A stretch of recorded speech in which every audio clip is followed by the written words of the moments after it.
Hello everyone and welcome back to the Unexplained Diaries.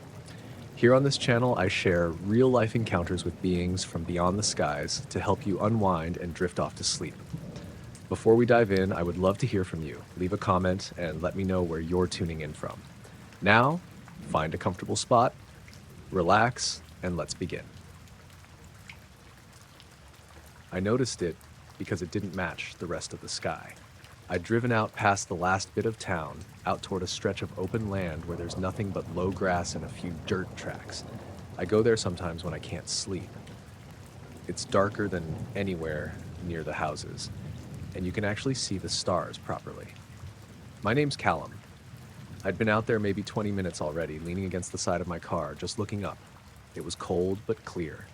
No clouds, no wind, just that quiet you only get when you're far enough away from everything. The stars were sharp that night. That's the only way I can put it. They looked closer than usual, more defined. I'd been following one particular patch of sky, not for any reason, just something to focus on. There was a bright star near the edge of a small cluster, easy to pick out. I kept my eyes on it for a while. Then it dimmed, not completely, just slightly, like something had passed in front of it. It didn't blink or flicker, it just reduced in brightness for maybe half a second. Then it returned to normal. I stayed focused on it, waiting to see if it would happen again. At first, I thought maybe my eyes had shifted or something had passed in my line of sight. But I hadn't moved. I tested it, looked slightly to the left, then back. The star stayed consistent. I shifted my stance, leaned differently against the car. Still the same. Then it happened again. This time I was ready for it. The star dimmed. Same amount, same duration.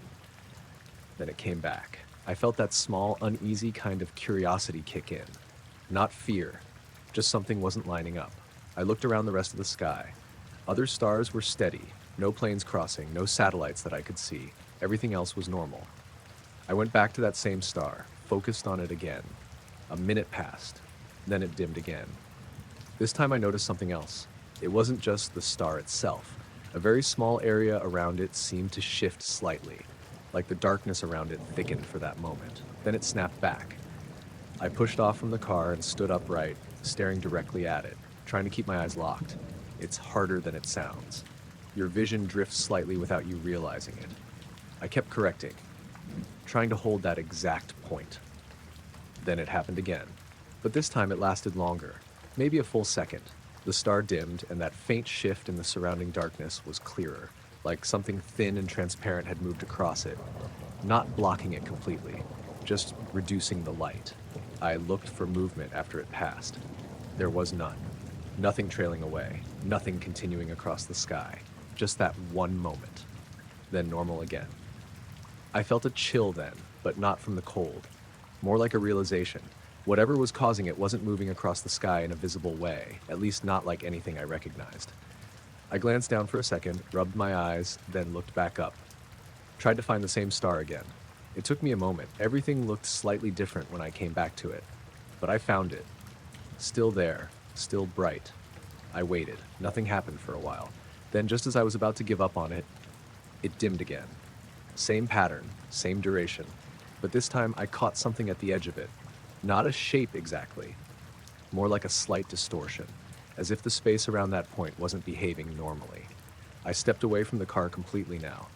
Moved a few paces into the open. I don't know why. Maybe I thought the angle mattered. I looked back up. The star was still there, bright, unchanged. I waited again.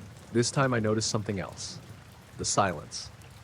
It wasn't total silence, but it felt deeper than before, like the usual background noise had dropped slightly. I couldn't hear the distant road anymore. Even the faint rustle of grass seemed gone. Then the star dimmed again, and this time I was certain something had passed in front of it. Not a solid object, not something I could see directly, but something was there. Something that only became noticeable because of how it affected the light behind it. I tried to follow it. My eyes moved slightly to where I thought it might have gone. But there was nothing, no continuation, no path. It was like it only existed at that exact point for that exact moment. Then it was gone. I stood there for a while longer, watching, waiting for it to happen again, but it didn't. The star stayed steady. The rest of the sky stayed normal. After a few minutes, the usual sounds came back. faint wind, distant hum of something far off. Everything settled. I got back into the car eventually, sat there for a bit before starting the engine. As I pulled away, I glanced up once more through the windshield. The stars looked the same as always, but I kept thinking about how whatever passed in front of that one didn't seem to travel across the sky. It just intersected that point for a moment and then wasn't there anymore. I only noticed it because the dog reacted before I did. It was early evening, not fully dark yet. I was in the kitchen, rinsing a mug, when Milo started barking at the back door. Not his usual bark either. Short, sharp, like he'd seen something he didn't understand. I wiped my hands and went over, thinking maybe a fox had come through the garden. That happens sometimes, but when I looked out, everything was still. My name's Nathan. I live in a semi-detached place with a small fenced yard out back. Nothing special, just a bit of grass and a shed. The camera is mounted above the back door, angled down so it covers most of the yard. I opened the door and stepped outside. Cold air, no wind. The garden was empty. Milo stayed inside, standing just behind me, still tense, not coming out like he usually does. I scanned the fence line, the corners, the shed. Nothing. After a minute, I went back in and shut the door. Milo settled a bit, but kept glancing toward the back like he was expecting something. I didn't think much of it at the time. Later that night, I was on the sofa, half watching TV, half scrolling on my phone, when I remembered the barking. Figured I'd check the camera footage just to see if anything had triggered him. I pulled it up on my phone. The camera records continuously, so I scrubbed back to around the time he'd started barking. There was nothing unusual at first. Just the usual empty yard, fading daylight, a bit of shadow shifting as the sun went down. Then I saw it. Not something in the yard. The whole image. It shifted. Just slightly, like the frame had slipped. Everything moved a fraction to the side, then snapped back. It was quick, less than a second. I replayed it, slowed it down. It wasn't the camera physically moving. The edges of the frame stayed the same. It was the content inside it, like the scene itself had shifted. I felt that small, uneasy kind of curiosity again, the kind that makes you keep watching even when nothing makes sense. I checked the timestamp. That's when I noticed it. It jumped. 1 second, it was 1942:16. Then after the shift, it was 9:42:23. 7 seconds gone. Just missing. No gap in the footage, no break, just a jump forward. I replayed it again. Same thing. Smooth footage, then the shift, then the time skip. I checked earlier in the recording. Everything else was normal, seconds ticking forward evenly. No glitches, no skips. I scrubbed through later parts too. Still normal. Just that one moment. I sat there for a bit, trying to figure out what could cause something like that. Maybe a glitch in the system, a buffering issue, but the video didn't stutter or freeze. It was continuous, except for that one shift. I got up and went to the back door again. Opened it, stepped outside. It was fully dark now. The yard looked exactly as it had earlier. Still, quiet. I looked up at where the camera was mounted. It hadn't moved. No loose fittings. No sign of anything interfering with it. I went back inside and checked the footage again. This time I paid attention to the details around the shift. The fence, the shed, the grass. Right before it happened, everything looked normal. Then during that brief moment, everything seemed slightly misaligned. Like the perspective had shifted just a fraction. Then it snapped back. I noticed something else too. During the shift, the shadows didn't behave normally. They didn't stretch or move naturally with the rest of the image. They lagged slightly, just for that moment. Then they caught up. I replayed it over and over. Each time, the same thing, the same shift, the same time jump, the same slight delay in the shadows. I checked the rest of the system.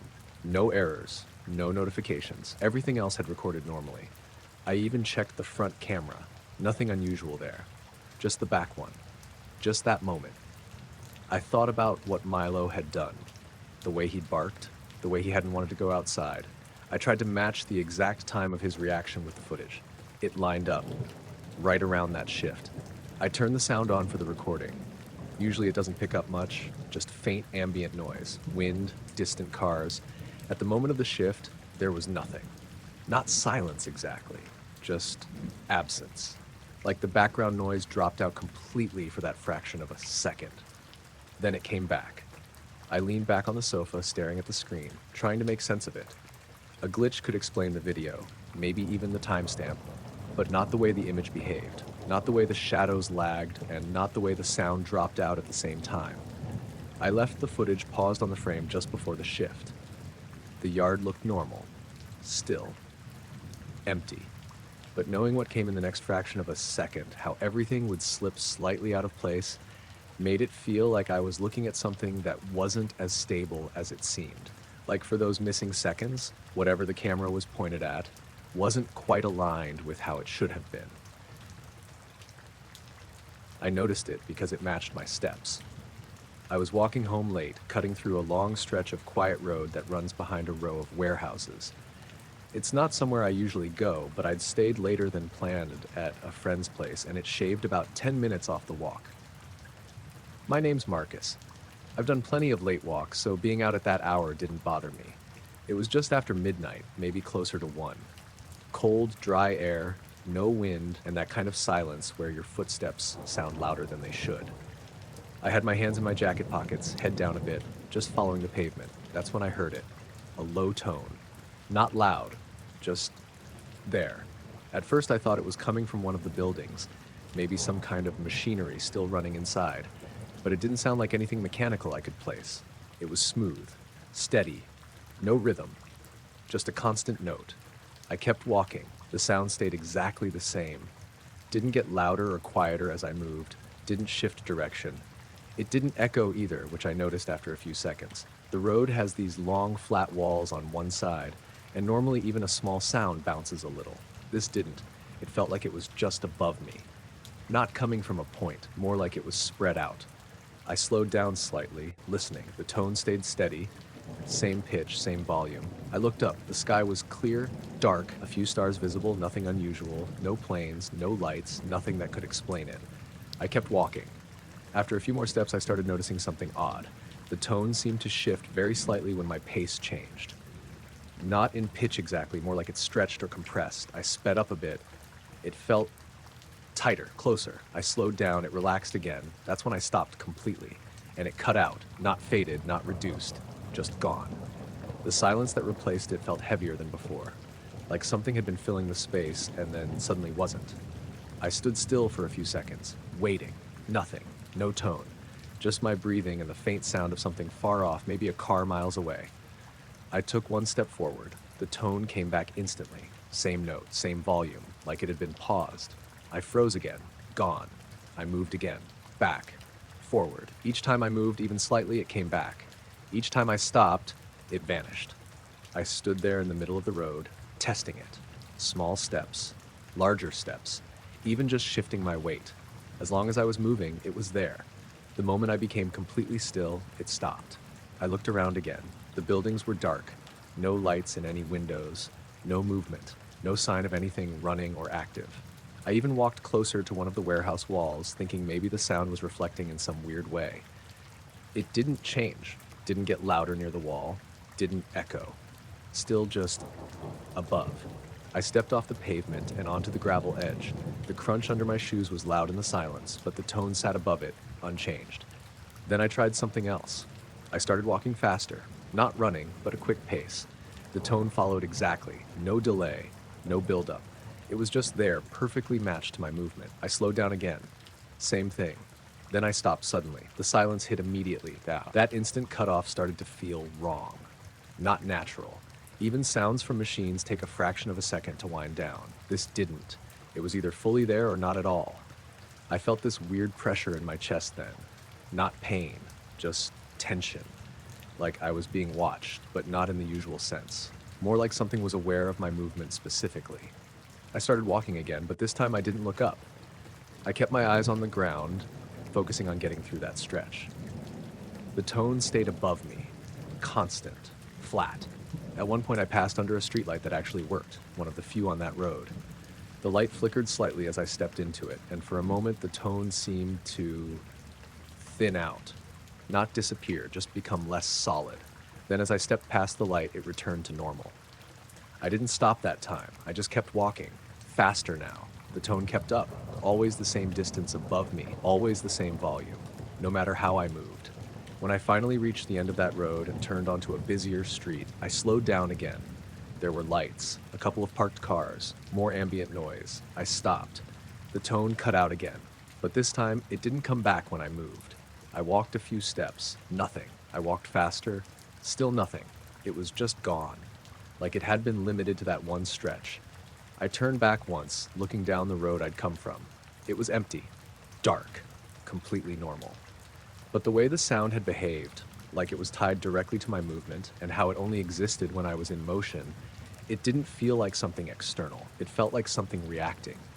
And the fact that it stopped the second I stood still every single time made it feel less like a sound in the environment and more like something that needed me to be moving to exist at all. The power went out without any warning. I was in the kitchen rinsing a mug when everything just cut. Lights, the fridge, the small radio I had on. It didn't flicker or dip first. Just off. The house went quiet in a way that felt heavier than normal. My name's Mark. I live in a small coastal town, a few streets back from the water. Power cuts aren't that rare when the weather turns, but that night there hadn't been anything unusual. No wind, no rain. Just a still, slightly humid evening. I stood there for a second, waiting for something to kick back on. Nothing did. I set the mug down and checked my phone. No signal. That was odd. Even during outages, I usually get at least one bar. I walked into the living room and looked out the front window. The entire street was dark. Not just my house. Everything. No porch lights, no street lights. Just a flat, dim outline of the houses across from me. I grabbed a torch from the drawer and stepped outside. The air felt strange. Not colder, not warmer, just still, too still. There's usually some kind of movement near the coast. Even on calm nights, you get a breeze off the water. That night, nothing. I stepped out onto the pavement and looked up the street. A couple of doors down, I saw my neighbor, Paul, standing outside his house. He raised a hand slightly when he noticed me. "Power's gone?" I called out. "Looks like it," he said. His voice sounded flat, like it didn't carry properly. I started to walk toward him, but something made me stop. It wasn't anything he did, it was the sky. I glanced up without really thinking, just out of habit, and saw it. At first I thought it was just a lighter patch of cloud, a circle, faint, barely visible.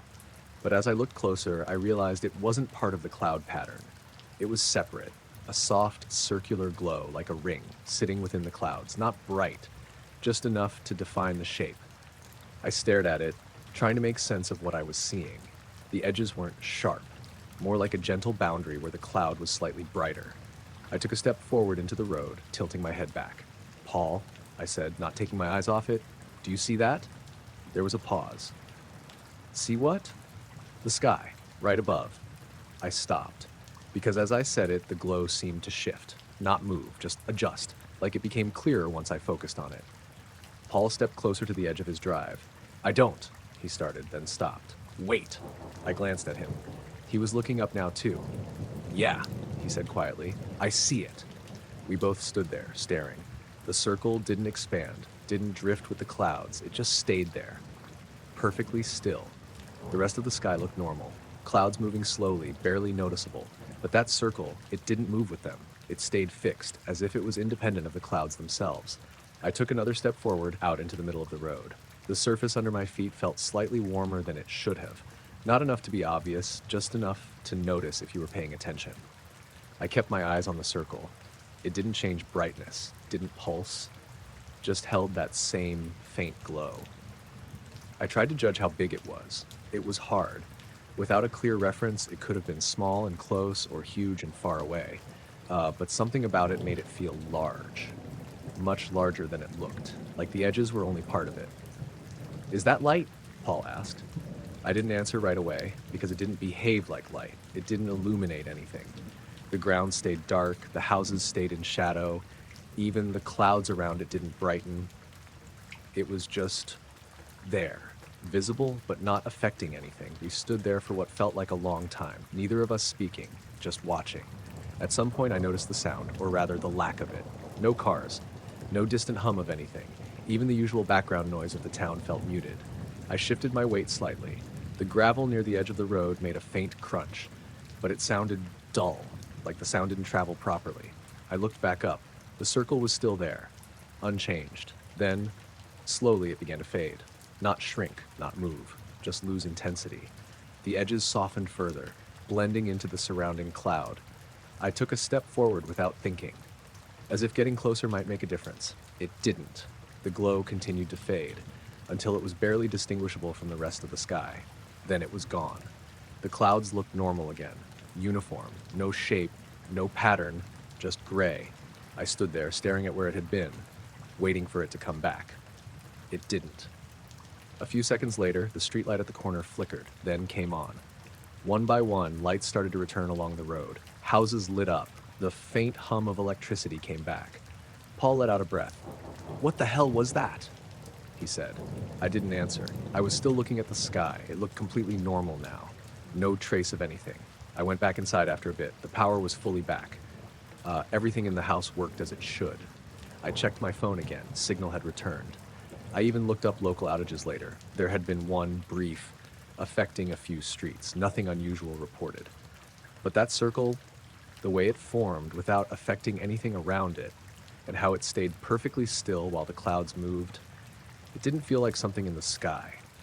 It felt like something behind it, showing through just enough to be seen, before closing again. I caught it in the headlights for less than a second, but it was enough that I knew I didn't imagine it. I was driving back from my brother's place, late, maybe just after midnight. It had been raining earlier, not heavy, just enough to leave the roads damp and the air kind of thick. By the time I left, it had stopped, but the sky was still overcast.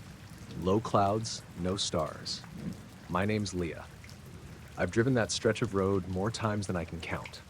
It runs through open farmland for a good few miles. No streetlights, just long, straight sections with hedges on either side. That night felt normal at first. Wipers off, heater on low, just the sound of the tires moving over wet asphalt. I remember checking the clock on the dash, 12:17, and then looking back up at the road. That's when it happened. The headlights hit something above me, not directly in front. Higher, like the beam caught it at an angle. For a split second, I saw a reflection. Sharp, metallic, not bright like a mirror, but enough to stand out against the dark sky. It wasn't big, or at least it didn't look big from where I was. Just a smooth, curved surface, no edges I could make out. It tilted slightly, and then it was gone. Not moved away gradually, just gone. Upward, faster than anything I've ever seen move. I instinctively hit the brakes. The car slowed hard, tires hissing against the wet road. I leaned forward, looking up through the windshield. Nothing, just clouds. I checked the mirrors, rear view first, then side mirrors. Nothing behind me, no lights, no reflection. I pulled the car to the side of the road and stopped. Engine still running, headlights cutting into the dark ahead. I sat there for a few seconds, trying to process what I'd just seen. My first thought was a drone, but it didn't move like one, and it hadn't made any sound. No buzzing, no whirring, nothing. I opened the window slightly. Cold air came in. The night was quiet. Too quiet, maybe. Usually you hear something out there. Wind, distant animals, something moving in the fields. But at that moment, there was nothing. I stepped out of the car, closed the door softly, looked up. The clouds were low and uniform. No gaps, no movement that stood out. If something had gone up into them, there was no trace of it. I turned in a slow circle, scanning the sky. Nothing. I walked a few steps away from the car, into the road, just to get a clearer view. Still nothing. I went back to where the headlights had caught it, tried to picture the angle. It had been almost directly above the road, maybe a little to the right. I stepped forward a few paces, looking up at that spot.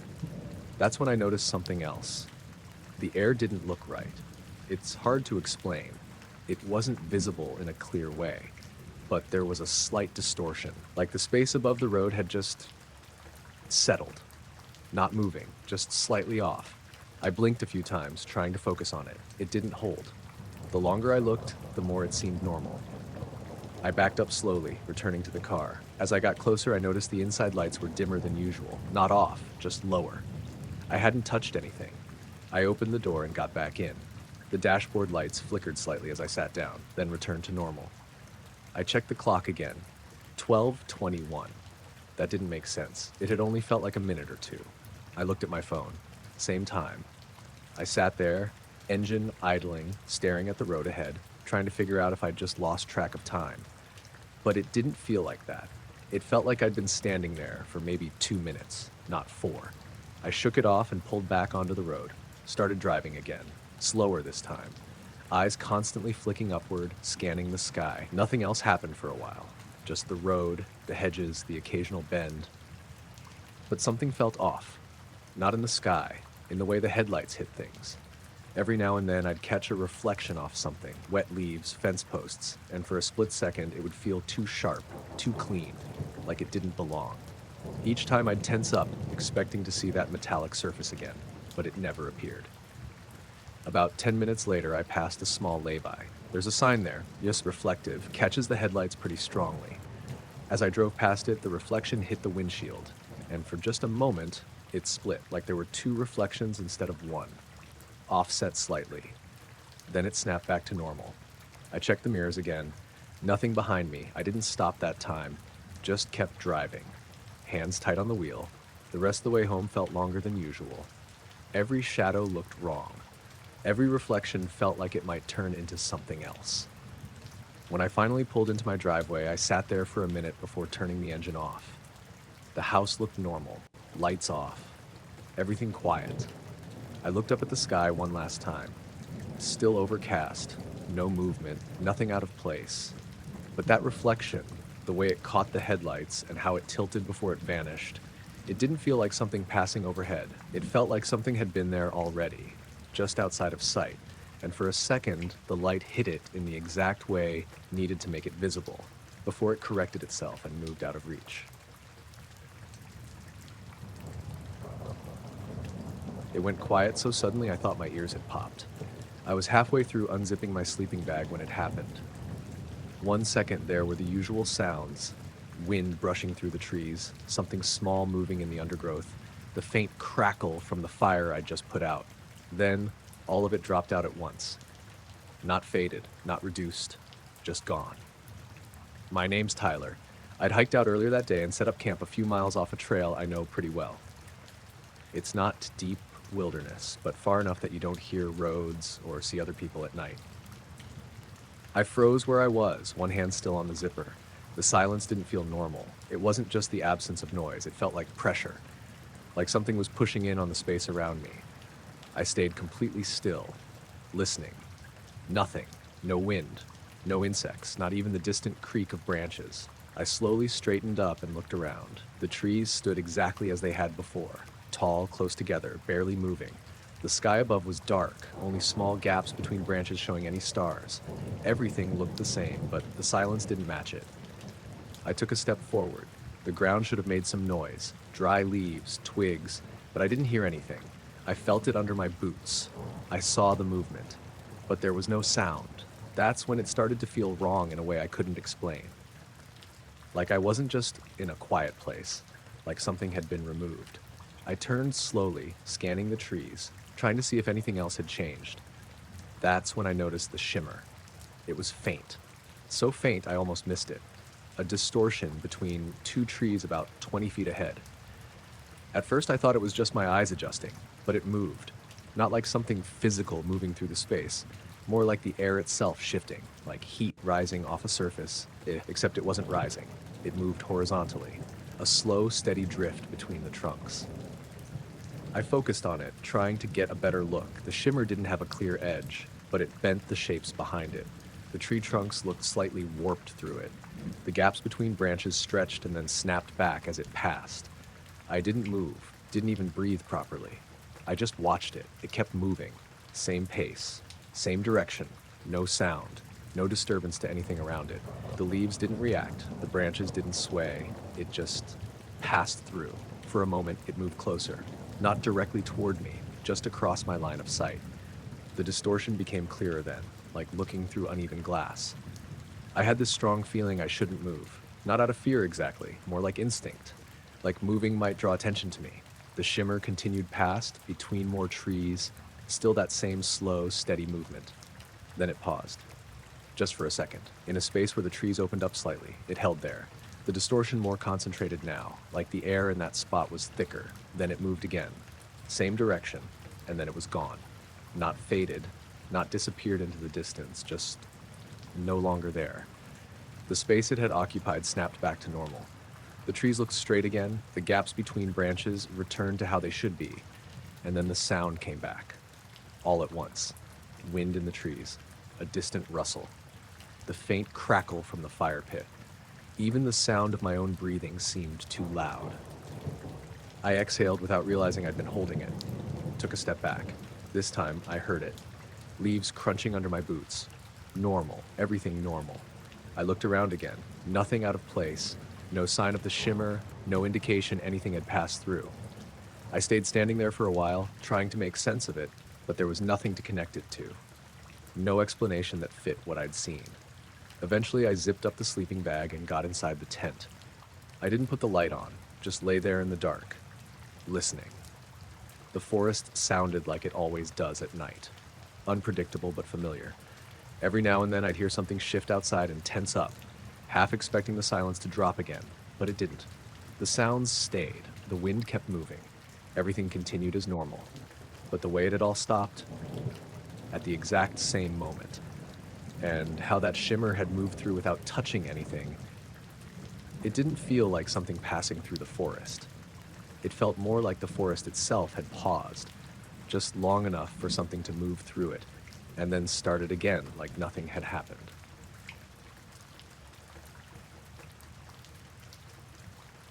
I noticed it because the line stopped moving. I'd been sitting there for a while, watching the tip of the rod, waiting for any kind of tug. It was early evening, just before the light started to go properly flat. The lake was calm, barely any ripple except where the line broke the surface. My name's Dean. I go out there most weekends when I can. It's a small lake, nothing remote, but quiet enough that you don't get bothered much.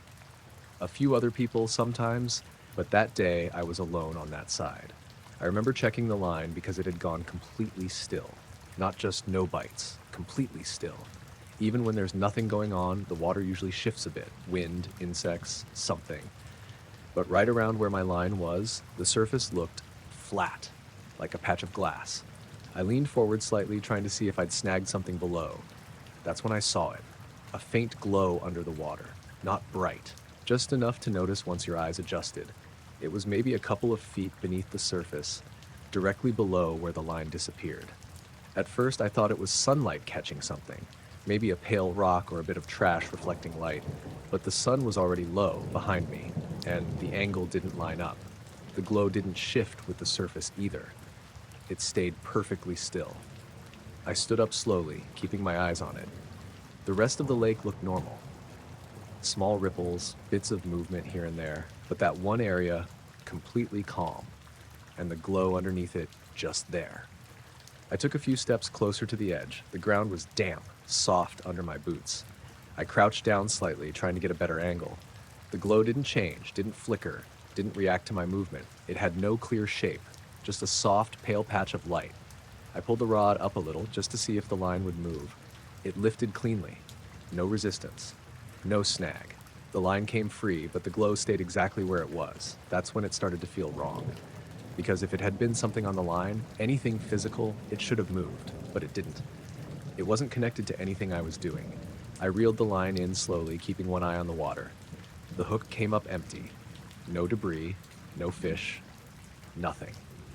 I set the rod down and focused completely on the glow. It didn't spread, didn't get brighter, just held there, under the surface, perfectly still. I looked around the rest of the lake again. No one else, no boats, no lights reflecting from anywhere, nothing that could be causing it. I picked up a small stone from the ground, turned it over in my hand, then tossed it gently into the water just to the side of the glow. The splash broke the surface, ripples spread outward, but when they reached the area above the glow, they changed. Not stopped, just slowed. Like the water, there was thicker somehow. The ripples passed through, but they lost their shape, flattened slightly, then continued on as normal once they were past it. I frowned and picked up another stone. This time I threw it closer, almost directly above the glow. The splash landed right over it. For a moment, the glow seemed to blur, not move, just distort slightly. Then it returned to the same steady shape, still beneath the surface, still not rising. I stayed there, watching it. Minutes passed, nothing changed, no bubbles, no movement, No sign that it was connected to anything deeper in the lake. Then, it started to fade. Very slowly. So slowly I wasn't sure at first if it was actually happening, but it was. The brightness reduced, little by little, still not moving, still in the same exact spot, just becoming less visible. I leaned in closer and to catch the last of it. The surface of the water above it remained completely calm, unnaturally so compared to everything around it. The glow continued to fade until it was barely there, then gone. The water looked normal again. Ripples moved across it the same as everywhere else. Nothing left behind. I stayed crouched there for a bit, staring at the spot, waiting for it to come back. Nothing did. Eventually, I sat back down, picked up the rod again, cast the line out to the same area. It landed normally. The surface moved like it should. No flat patch, no glow. I tried fishing a bit longer, but I couldn't focus. Every now and then, I'd glance at the water, expecting to see that stillness again, but it never returned. What stuck with me wasn't just the light. It was how the water above it behaved. Like that part of the lake wasn't reacting the same way as the rest, like whatever was under there wasn't part of the same system as everything around it. I saw it just past the bend, right where the fog got thicker. I'd been driving for maybe 20 minutes already, slow the whole way because visibility was bad. It was one of those nights where the fog doesn't sit evenly. It comes in patches, thicker in dips and low areas. This road cuts through farmland, long stretches with nothing but hedges and open fields on either side. My name's Aaron. I was heading back from a late shift around 1 a.m., taking the usual route home. I'd driven that road plenty of times before. That night felt off, even before I saw anything. The fog wasn't just thick, it felt close, like it wasn't just hanging in the air, but pressing in toward the road. My headlights didn't reach very far, maybe 20 feet at most before everything blurred out into that dull gray wall. I remember gripping the wheel tighter than usual, leaning forward a bit, trying to see through it. That's when I noticed the light. It was faint, pale, almost like a reflection at first, sitting low over the road ahead, maybe knee height. I slowed down instinctively, easing off the accelerator. At first, I thought it might be something reflective, like a marker or a bit of debris catching the headlights. But it didn't behave like that. It didn't flare or change brightness when I moved. It just stayed there. A soft, steady glow, not lighting anything around it. That was the first thing that didn't make sense. If it was bright enough for me to see, it should have been lighting the ground. But the road beneath it stayed dark. No spill of light. No reflection. Just that isolated glow. I tapped the brakes and dropped my speed even more. The engine hummed quietly. The tires made that soft hiss against the damp road. Everything else felt muted. I kept my eyes locked on the light. It didn't move, didn't flicker, just hovered there slightly above the surface. I glanced quickly to the sides, checking for any source, house lights, farm equipment, anything. Nothing. Just hedges and fog. I looked back at the light. Still there. Same position, same brightness. I remember thinking it might be some kind of optical thing, like the fog catching my headlights in a weird way. So I adjusted my angle slightly, moving the wheel a bit to the right. The light didn't shift. It stayed exactly where it was relative to the road. That's when I started to feel uneasy. I slowed almost to a crawl. The distance between me and the light closed gradually. 10 feet. Then maybe 8. The closer I got, the less defined it looked. Not because it was fading, but because it didn't seem to have edges. It was just a patch of pale brightness, suspended. I rolled down the window slightly. Cold air came in, damp and still. No sound from the light. No hum. No crackle. Nothing. Just silence. I crept forward. 5 feet now. The headlights hit it directly, and for a split second, it looked like the beam bent. Not dramatically.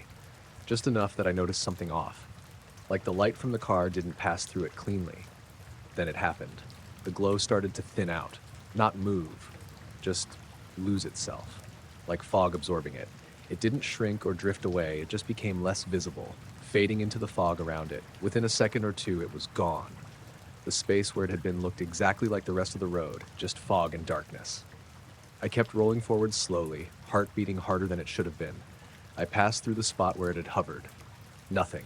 No change in temperature, no sound, no feeling of anything being there. Just empty road. I checked my mirrors immediately. The rear view first. Nothing. Then the side mirrors. Still nothing. No glow behind me, no reflection. Just fog swallowing the road behind. I drove a bit further, maybe another 100 yards, then pulled over. I didn't turn the engine off. Just sat there, hands still on the wheel, trying to process what I'd just seen. I looked ahead again. The fog moved slightly, drifting across the road. For a second, I thought I saw another faint brightness further up, but it didn't hold. Just normal variation in the fog. I stayed there for a minute or two, then decided to keep going. Didn't want to sit there any longer than I had to. As I drove, I kept scanning the road, expecting to see it again, but nothing else appeared.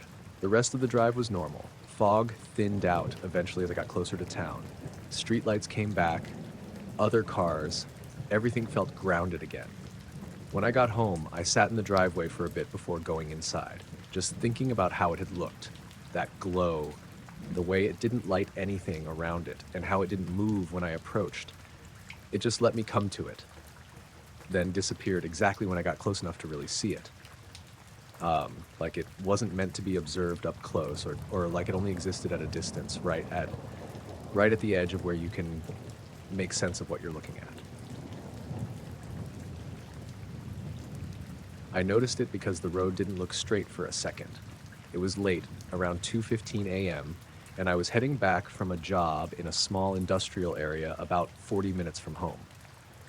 I take the same route most nights, long stretches of empty road, no lights except what the car throws out in front. My name's Alex. I've done enough of these drives that everything becomes automatic. You stop really thinking about it. Just follow the lines, keep the speed steady, let your mind drift. That night felt normal at first.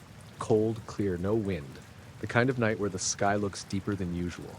I was about halfway through the longest stretch, no houses, just fields on both sides, when I saw it. At first, it didn't register as anything specific, just a brief distortion in the headlights, like the beam had hit something uneven.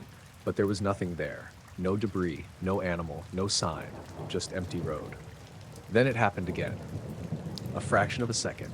The light bent slightly, like it was passing through something. Not blocked, not reflected. Just altered. I slowed down a bit, instinct kicking in. Focused on the road ahead, trying to see if there was something I'd missed. Everything looked normal. The lines were straight, the asphalt flat, no movement. I drove another few meters. Then I saw it clearly, a faint ripple in the air. That's the closest I can get to describing it. Like heat distortion you see above a hot road in summer. Except it was cold. And this wasn't rising from the surface. It was suspended, maybe a few feet above the road. And it had shape. Not a defined outline, but a presence, a section of air that behaved differently from everything around it. My headlights hit it, and for that brief moment, the beam curved. Not dramatically, just enough that the edges of the light shifted slightly, like it was bending around something. I slowed almost to a crawl. My hands tightened on the wheel without me realizing it.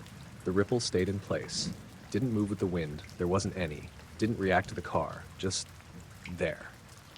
I leaned forward slightly, trying to focus. The closer I got, the harder it was to see, like my eyes couldn't quite lock onto it. The distortion became more subtle, but the effect on the light stayed.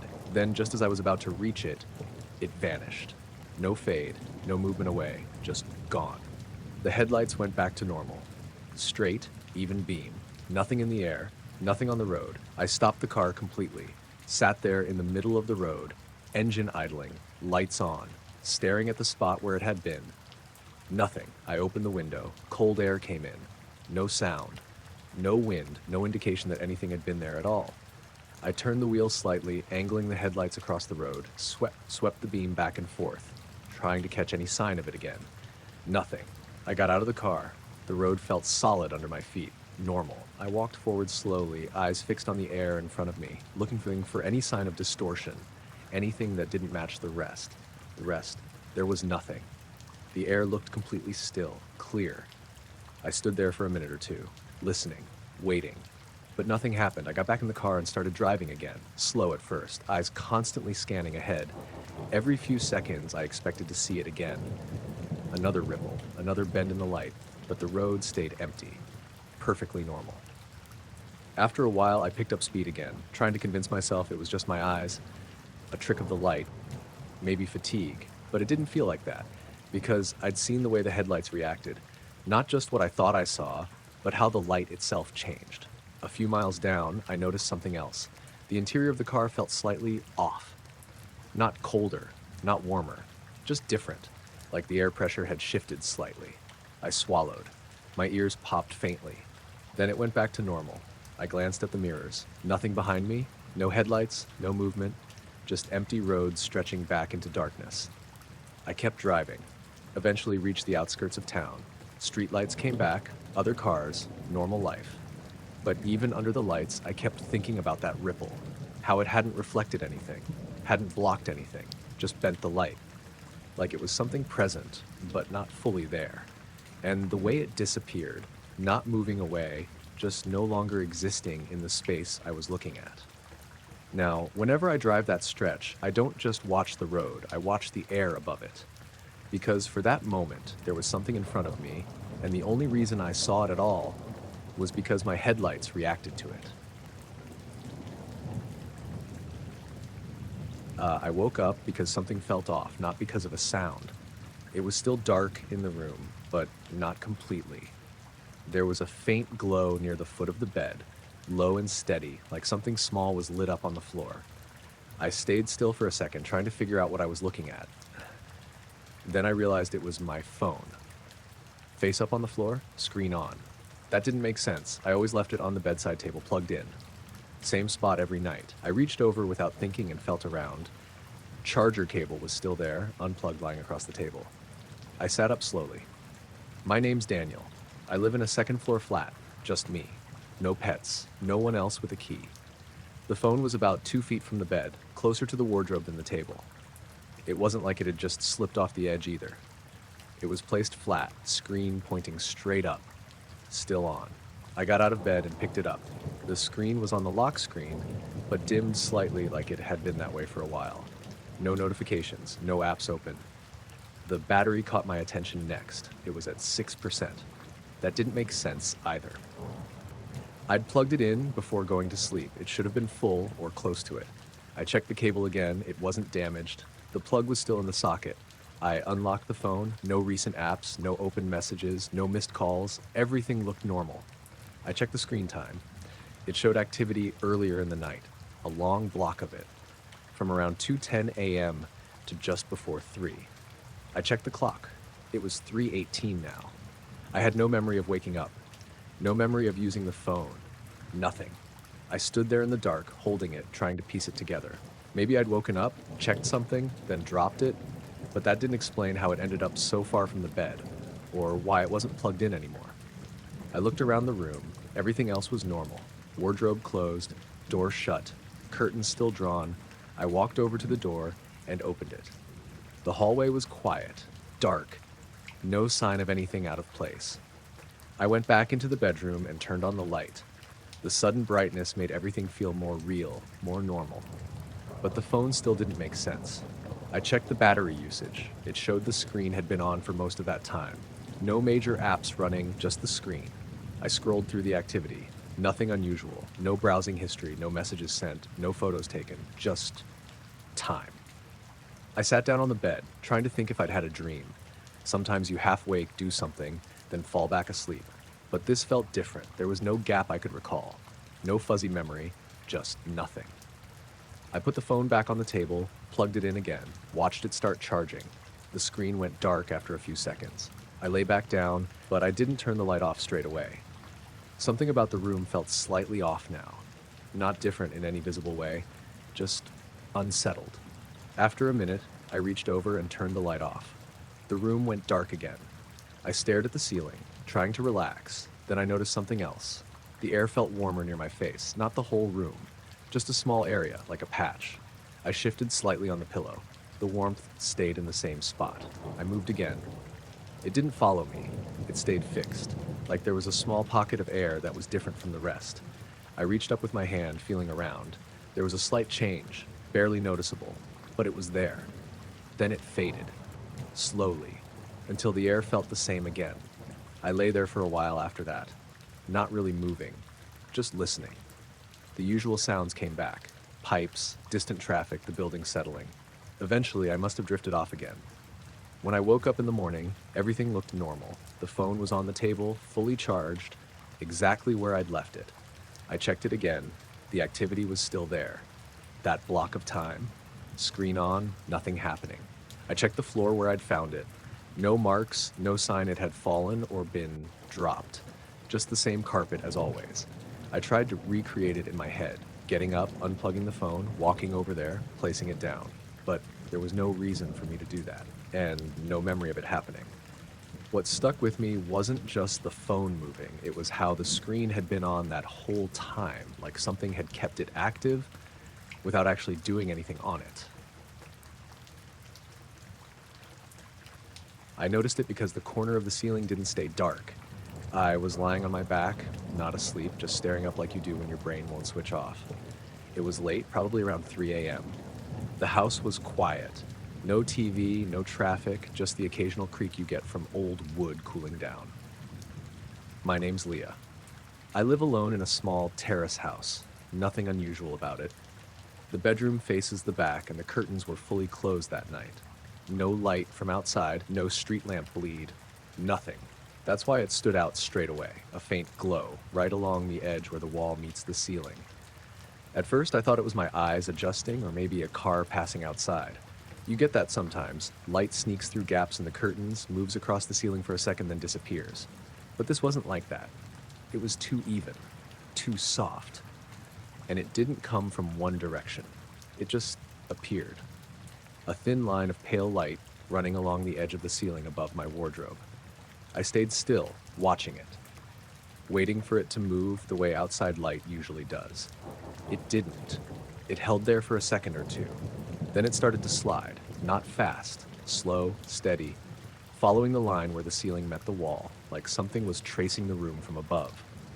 I pushed myself up slightly on my elbows, trying to see if it was coming through the curtains somehow. But the curtains were still, fully drawn, no gaps, no movement. The glow continued along the ceiling edge, reaching the corner above the window. Then it turned. That's the part that made my stomach drop a bit, because it didn't spread or fade at the corner. It followed it, cleanly, like it knew the shape of the room. Now it was moving along the next wall, heading toward the door. Still that same soft brightness. Not lighting up the room, just existing as its own thing. I swung my legs out of bed slowly, not taking my eyes off it.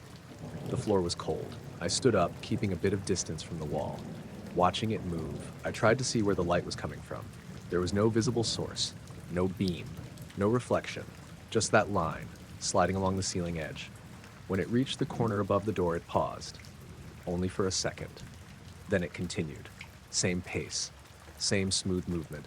I stepped closer, almost without thinking, close enough that I could see the texture of the paint on the wall. The glow didn't interact with it, didn't cast shadows, didn't change the color. It just sat on top of it, like it wasn't fully part of the surface. I reached out a hand, not touching it, just holding it near. There was no warmth, no change in the air, nothing. The glow kept moving, now above the door frame, then along the final stretch of wall, heading back toward the side of the bed. I turned slowly to keep it in view. My heart was beating harder now, not from panic exactly, just something wasn't right about it. It felt deliberate, not random, like it was following a path. When it reached the corner above my bed, it slowed down, just slightly. Then it started to dim, not disappearing all at once, just losing intensity. The line became thinner, fainter, until it was barely visible. Then it was gone. The ceiling went back to being completely dark. I stood there for a few seconds, staring at the spot where it had been, waiting for it to come back. Nothing. I walked over to the window and pulled the curtain aside a little. Outside was dark, no cars, no lights, everything still. I checked the rest of the room, looked along the walls, the ceiling. Nothing out of place. I even opened the door and checked the hallway. Same thing, dark, quiet, normal. When I got back into bed, I kept looking at the ceiling, half expecting it to happen again, but it didn't. The room stayed dark the rest of the night. What stuck with me wasn't just the light. It was how it moved. Like it wasn't spilling into the room or bouncing off anything. It stayed exactly where the wall met the ceiling and followed that line all the way around, like it was tracing the shape of the space I was in. I noticed it because it didn't sound like it was coming from anywhere. It started late, maybe around 11:30. I was upstairs, lying in bed, not asleep yet, just scrolling on my phone with the lights off. The house was quiet in that normal way, pipes ticking faintly, occasional distant car passing, nothing out of the ordinary. Then I heard it, a low hum. Not loud, just enough to sit on top of the silence. At first, I thought it was something inside the house, maybe the boiler kicking in or something electrical, but it didn't have that uneven mechanical quality. It was too smooth, steady, flat. I put the phone down and listened. It didn't change, didn't pulse, didn't fade, just stayed there. My name's Chris. I've lived in that house for years, so I know the usual sounds. This wasn't one of them. I sat up slowly, keeping my head tilted slightly, trying to figure out direction. It didn't have one. It felt like it was above me. Not in the ceiling, not in the attic. Higher. Like it was outside, somewhere over the roof. I swung my legs out of bed and stood up. The floor creaked under my weight, but the hum didn't react to it. Didn't shift. Didn't echo. I walked to the window and pulled the curtain back a little. The street outside was dark, just a couple of dim streetlights down the road. No cars, no people. The hum stayed exactly the same. I opened the window slightly. Cold air came in. The sound didn't change. If anything, it felt more present. Not louder. Just closer. I stood there for a few seconds, trying to decide if I was imagining it. Then I grabbed my jacket and headed downstairs. The hum followed, or maybe it didn't follow. It just stayed where it was, and I moved under it. That's what it felt like I was stepping into the same space it occupied. I unlocked the back door and stepped outside. The moment I crossed the threshold, it stopped. Instantly. Not faded, not reduced, just gone. The silence that replaced it felt wrong for a second, like my ears needed to catch up. I stood there on the back step, looking up. The sky was clear, no clouds, no planes, nothing unusual. I waited. Nothing came back. I stepped further into the yard. Still nothing. The night sounded normal, distant traffic, faint wind, the usual background noise. I walked a few steps across the grass, scanning the roofline, the sky above it. Nothing. I went back inside. As soon as I closed the door behind me, the hum came back. Same level, same tone, like it had never left. I froze in the hallway, listened. It was definitely inside again, or at least it felt that way. I moved toward the stairs. The hum stayed consistent, no change in pitch or volume as I went up. When I reached the bedroom, it felt strongest there. Again, not louder, just centered, like that was where it was most noticeable. I stood in the middle of the room, turning slowly, trying to pinpoint it. But it didn't behave like a normal sound. It didn't get quieter when I turned away. It didn't get louder when I faced a certain direction. It just stayed. Even. Flat. I went back to the window, opened it wider, leaning out slightly. The moment my head passed the frame, the hum cut out again. I pulled back inside. It returned. I repeated it a few times. In, out, in, out. Every time I was inside, it was there. Every time I was outside, it wasn't. No transition, no delay, just on and off. I closed the window and sat on the bed. The hum filled the room again. I picked up my phone and opened a recording app, held it out in front of me, watched the levels. Nothing registered, no visible input. I moved it closer to the ceiling, then closer to the walls. Still nothing. The hum didn't seem to exist in a way the phone could detect, but I could hear it, or at least I was aware of it. After a while, I lay back down, stared at the ceiling. The hum didn't change, didn't get louder or softer, just stayed there, constant. I tried to ignore it, tried to focus on something else, but it was too steady, too present. Eventually, I must have fallen asleep, because the next thing I remember, it was morning. The room was quiet, no hum, everything normal. I checked the recording on my phone, nothing, just silence. I went outside again, looked up at the roof, the sky, nothing out of place, everything exactly as it should be. But that hum, the way it only existed when I was inside, and how it stopped the second I stepped out, it didn't feel like a sound coming from above the house. It felt like something that only existed within the space of it, like it wasn't outside at all, just positioned somewhere beyond the ceiling, only audible when you were under it. I saw it just after I turned off the main road. It was one of those narrow country lanes that cuts between open farmland, barely wide enough for 2 cars. No streetlights, no houses nearby, just long stretches of field on both sides. I take that route sometimes when I'm coming back late because it's quicker, even though it feels a bit too quiet at night. My name's Aaron. I'd been driving for about an hour already, so I was tired, but not the kind of tired where things blur. I was paying attention. The headlights were the only real light out there, cutting a tunnel through the dark. I noticed it off to the left first, a faint glow low to the ground. At first, I thought it was a reflection, maybe something metallic in the field catching the headlights at the right angle. But it didn't look like a reflection. It wasn't bright enough, and it didn't flicker or shift the way reflections usually do when you move. It just stayed. I slowed down slightly, this istid keeping my eyes on it. It hovered maybe a foot or two above the ground, not touching anything, not casting any light on the grass beneath it. That's what made it feel wrong straight away. If it was bright enough for me to see from the road, it should have lit up something around it, but it didn't. The ground under it stayed completely dark. I kept driving, watching it through the side of the windshield. The glow stayed in the same place for a few seconds. Then it moved. Not toward me, not away, sideways, parallel to the road. It didn't drift or wobble. It moved in a straight line, smooth and steady, like it was sliding across something invisible. I slowed down more, almost crawling now. The car behind me, there wasn't one. No other headlights, no one around. Just me and that thing in the field. I cracked the window slightly. Cold air came in. No sound, no buzzing, no hum, nothing that matched the movement I was seeing. The glow kept moving, same speed, same height, still not lighting anything. It passed behind a slight rise in the ground, and for a moment I thought I'd lose sight of it, but it stayed visible, which didn't make sense. If it was low to the ground, the rise should have blocked it, but it didn't. It just continued on the same path as if the terrain didn't affect it. I eased the car to a stop, right in the middle of the lane, left the engine running, headlights pointing forward, but my attention fixed to the side. The glow kept going, unbothered. It reached a patch where the field opened wider, flatter. Then it paused, just stopped moving. Hung there, perfectly still. I held my breath without realizing it, waiting for something to change. It didn't pulse, didn't flicker, just sat there. Then it started moving again, same direction, same smooth motion.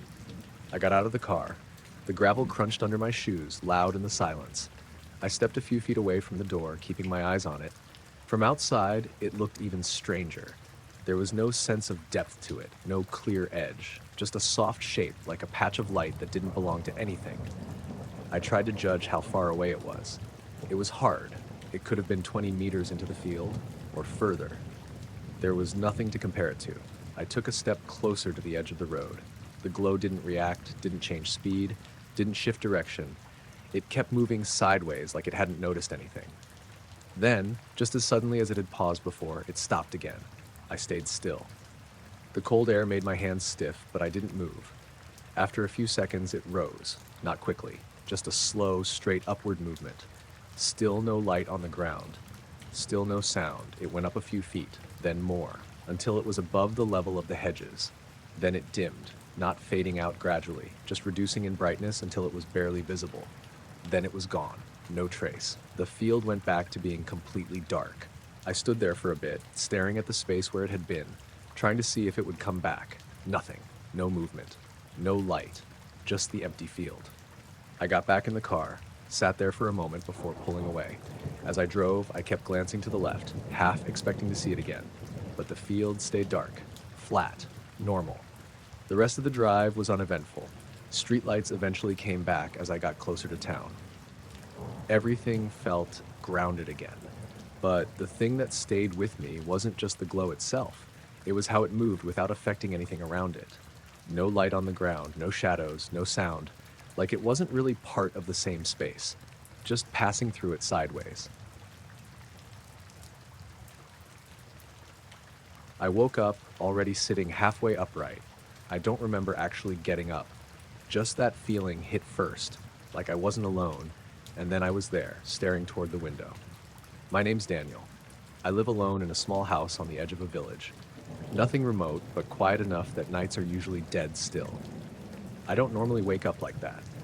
If something startles me, it takes a second to register. This was different. It felt immediate. Like I'd been pulled out of sleep because something was wrong.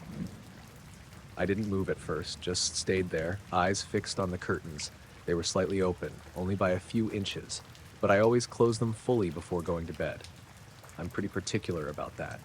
The gap was just enough to show a thin strip of the outside, pale, early morning light coming through. Not fully daylight yet, just that gray blue you get before sunrise. I stared at that gap, trying to figure out why it bothered me so much. Then it clicked. It wasn't just that they were open, it was the angle. They hadn't been pulled apart evenly. One side was slightly higher than the other, like it had been pushed from the bottom. I swallowed and listened. The house was quiet, no footsteps, no movement, just the faint hum of something electrical downstairs. I glanced toward the bedroom door. Still closed. Exactly how I left it. I looked back at the window. Something about the light coming through didn't feel right either. It wasn't bright enough to fully light the room, but it was enough to make shapes visible. The dresser, the chair in the corner, everything looked normal, except the way the light sat. It didn't spread naturally. It was more like a narrow column, cutting into the room through that gap. I stayed still for a few more seconds, then slowly swung my legs out of bed. The floor was cold under my feet. That was the first physical thing I noticed. Colder than it should have been. Not freezing, just enough to stand out. I stood up carefully, eyes still on the curtains. Nothing moved. No shadow passed across the gap. No shift in the light. I took a step forward, then another. Each step felt louder than it should have, even though I knew I wasn't making much noise. I reached out and touched the edge of the curtain.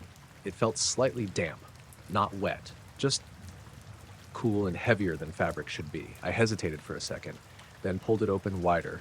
The outside looked completely normal, empty street, no cars, no people, just that early morning light starting to build. I leaned slightly closer to the glass. The window itself felt warm, not hot, just noticeably warmer than the room. That didn't make sense. It had been a cold night. The outside air should have made the glass feel cool, but it didn't. I pulled my hand back and looked around the room again. Everything was in place, nothing disturbed, no sign of anyone having been inside. But that feeling hadn't gone away. That sense that someone had been there, close, watching. I walked over to the door and opened it slowly.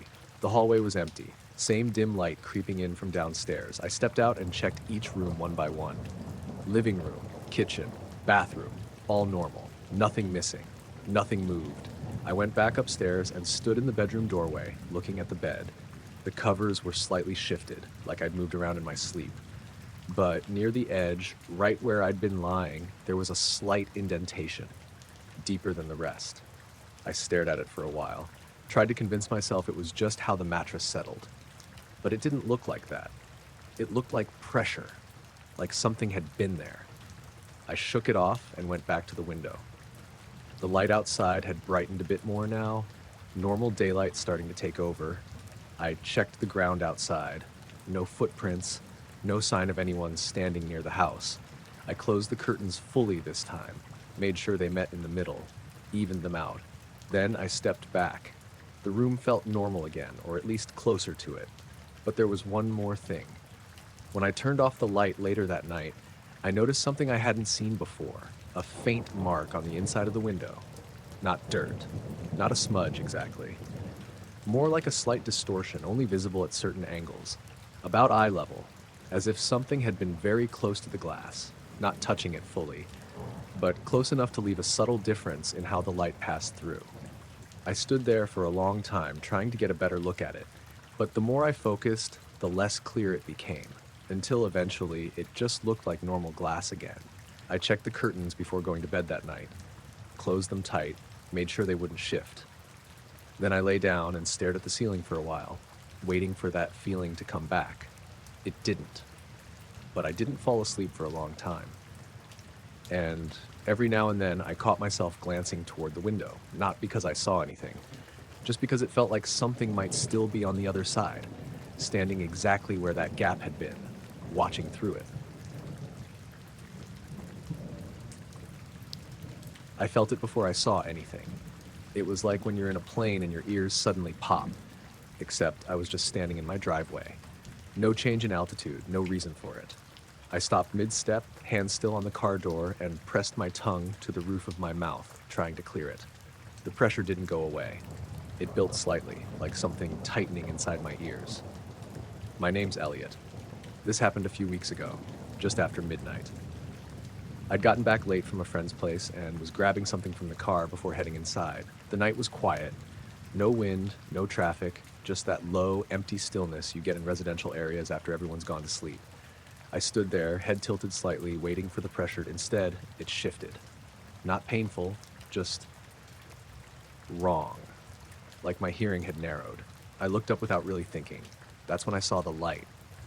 It was small, dim, moving slowly across the sky from left to right. At first glance, it looked like a distant plane, but there was no blinking, no red or green lights, just a single, steady point, and it was too quiet. I've lived here long enough to know the flight paths. You can usually hear planes before you see them, even at a distance. This made no sound at all. I squinted slightly, trying to focus on it. The pressure in my ears increased for a second, then steadied again. The light kept moving. Not fast, not slow either, just a smooth, even glide. I stepped away from the car, letting the door close behind me. The sound of it shutting felt muffled, like I was hearing it through something. I swallowed again, trying to clear my ears. No change. I kept watching the light. It didn't flicker, didn't change brightness, just held that same dim presence as it moved. Then I noticed something else. The sky around it looked slightly off, not in an obvious way. But the stars nearby, what few were visible through the light haze, seemed to dim slightly as it passed near them. Not disappear, just soften, like something was passing between me and them. I took a few steps further into the driveway, trying to get a clearer view. The ground felt normal under my feet, solid, but the air felt heavier, not humid, just dense. I raised my hand slightly, holding it up against the sky to block part of the view. The light passed behind it, but for a split second, it seemed to lag, like it didn't line up perfectly with the motion. I lowered my hand slowly. The light continued its path. I checked the surrounding houses, all dark. No movement, no one else outside. I wanted to call out, but something stopped me. It felt like making noise would break something, like whatever was happening depended on things staying still. So I stayed quiet, watched. The light moved further across the sky. Then, very slightly, it changed direction. Not sharply, just a subtle curve, enough that it no longer followed a straight line. I frowned, trying to track it. The pressure in my ears shifted again. For a moment, it felt like one side cleared completely, then filled again just as quickly. I winced slightly, rubbing the side of my head. When I looked back up, the light had dimmed, not faded gradually, just less visible than it had been a second before. I stepped forward again, trying to keep it in view. It continued moving, but now it was harder to track, blending more with the sky. Then it stopped, not completely, but its movement slowed to the point where it looked almost stationary. It hung there for a second, perfectly still. The pressure in my ears peaked, a dull, tight sensation. Then it drifted upward, not fast, but faster than before, and as it rose, it faded, again, not gradually, just becoming less distinct with each moment, until it was gone. The sky looked normal again. Stars faintly visible, no sign of anything moving. At the same time, the pressure in my ears released, instantly, like a switch. I exhaled without realizing I'd been holding my breath. The sounds of the night came back, distant hums, a faint rustle from somewhere down the street. I stood there for a while, staring at the empty sky, waiting to see if it would return. It didn't. Eventually, I went back to the car, grabbed what I needed, and went inside. Everything in the house felt normal. No lingering pressure, no strange sounds, just quiet. But later, lying in bed, I noticed something odd. When I turned my head, there was a slight delay in how things sounded, just for a fraction of a second. Like my ears weren't fully synced yet. It went away after a while, but every now and then I caught myself listening more carefully than usual, waiting for that pressure to come back. And sometimes when it's really quiet outside, I think about how that light moved. Not like something flying, more like something drifting through, and how the pressure didn't feel like it was coming from the sky. It felt like it was happening inside my head, like whatever passed overhead wasn't just visible, it was affecting the space I was standing in as it moved through it. The compass was the first thing that didn't make sense. I'd stopped to check my direction because the trail had started to thin out. more like a suggestion than anything solid. It was late afternoon, overcast, but still bright enough to see clearly. I was on a ridge that runs along the edge of a valley. Nothing extreme, but high enough that you can see for miles when the weather's clear. My name's Owen. I'd been hiking solo most of the day, something I do pretty often. I know how to navigate. I don't rely on just one thing, but I always carry a compass out of habit. I held it flat in my palm and waited for it to settle. It didn't. The needle drifted slightly to the right, then back, then stopped, but not pointing north. I frowned and adjusted my stance, thinking maybe I was holding it at a bad angle. I steadied my hand, waited again. The needle twitched, then slowly, almost reluctantly, moved a few degrees and stopped again. Still wrong. I glanced around, trying to figure out if there was something nearby that could be interfering. Metal, maybe, but there was nothing around me but rock, scrub, and the trail behind me. No structures, no fences, nothing. I took a step to the side and checked it again. Same thing, a slight drift. Then it held in a position that didn't match what I knew the direction should be. I checked my phone next. No signal. Not unusual up there. I opened the map anyway. The GPS indicator spun for a second, then fixed in place. But the orientation felt off. Not wildly, just enough that it didn't line up with the terrain around me. I lowered the phone and looked out over the valley. The light had changed slightly. Not darker, just flatter, like the contrast had been dialed down. I stood there for a moment, trying to decide whether to keep going or head back. That's when I saw the glow. It was faint, far off in the distance across the valley, low, near the ground. At first, I thought it was just sunlight catching something, a reflective surface, maybe a vehicle or a building, but it didn't behave like that. It pulsed once. Not bright, just a soft increase and decrease in intensity. Then it stayed steady. I narrowed my eyes, trying to focus on it. The distance made it hard to judge size. It could have been small and close or larger and further away. There was no movement around it, no sign of anything that would explain it. I looked back at the compass. The needle had shifted again, only slightly, but enough that it was now pointing somewhere else entirely. I felt a small knot tighten in my stomach. I turned slowly, trying to match the compass reading with the landscape. Nothing lined up. The ridge, the slope, the tree line below, everything looked normal, but the compass insisted otherwise. I looked back at the glow. Still there, unchanged since that one pulse. I took a few steps forward along the ridge. The ground crunched under my boots. That sound felt dull, like it wasn't carrying properly. I stopped and listened. The wind had dropped, completely. No movement in the trees below, no distant sounds, just a quiet that felt heavier than it should. I took another step, then another, keeping my eyes on the glow. It didn't get any bigger, didn't shift, just held its position. I checked the compass again. The needle drifted, slower this time, like it was trying to settle but couldn't find a point. I shook my head slightly, more out of frustration than anything. Then I noticed something else. The horizon didn't feel stable, not visibly moving, but the line where the land met the sky seemed slightly off, like it wasn't perfectly straight. I blinked a few times, trying to clear my vision. It didn't change. I took a breath and turned away from the valley, looking back along the ridge. The trail behind me looked the same as it had before. No changes, no movement. I turned back to the glow. For a moment, I thought it had dimmed, but then it returned to the same faint level.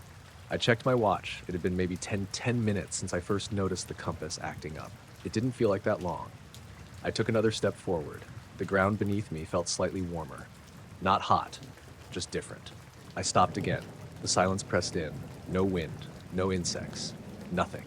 I looked down at the compass one more time.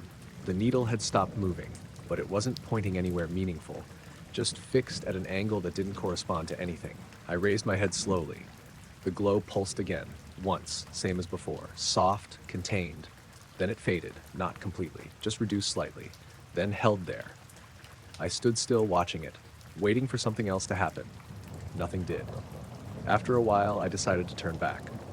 I didn't like how the compass was behaving, didn't like how the air felt.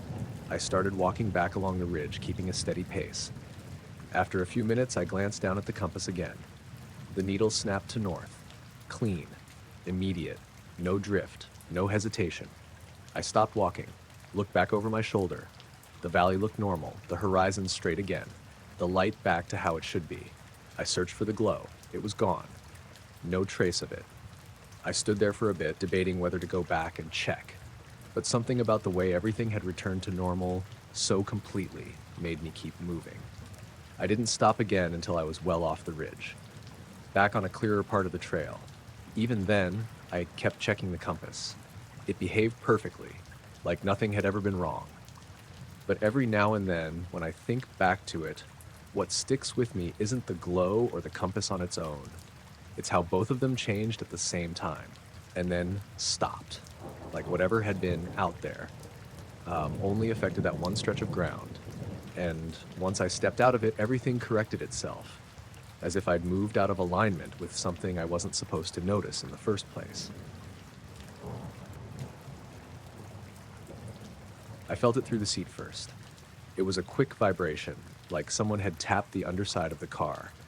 Not strong enough to shake anything loose, just a dull, single buzz that ran up through the frame and into my legs. I sat up a little, hands still on the wheel, listening. The engine was off. The car had been parked for at least 10 minutes. My name's Rachel.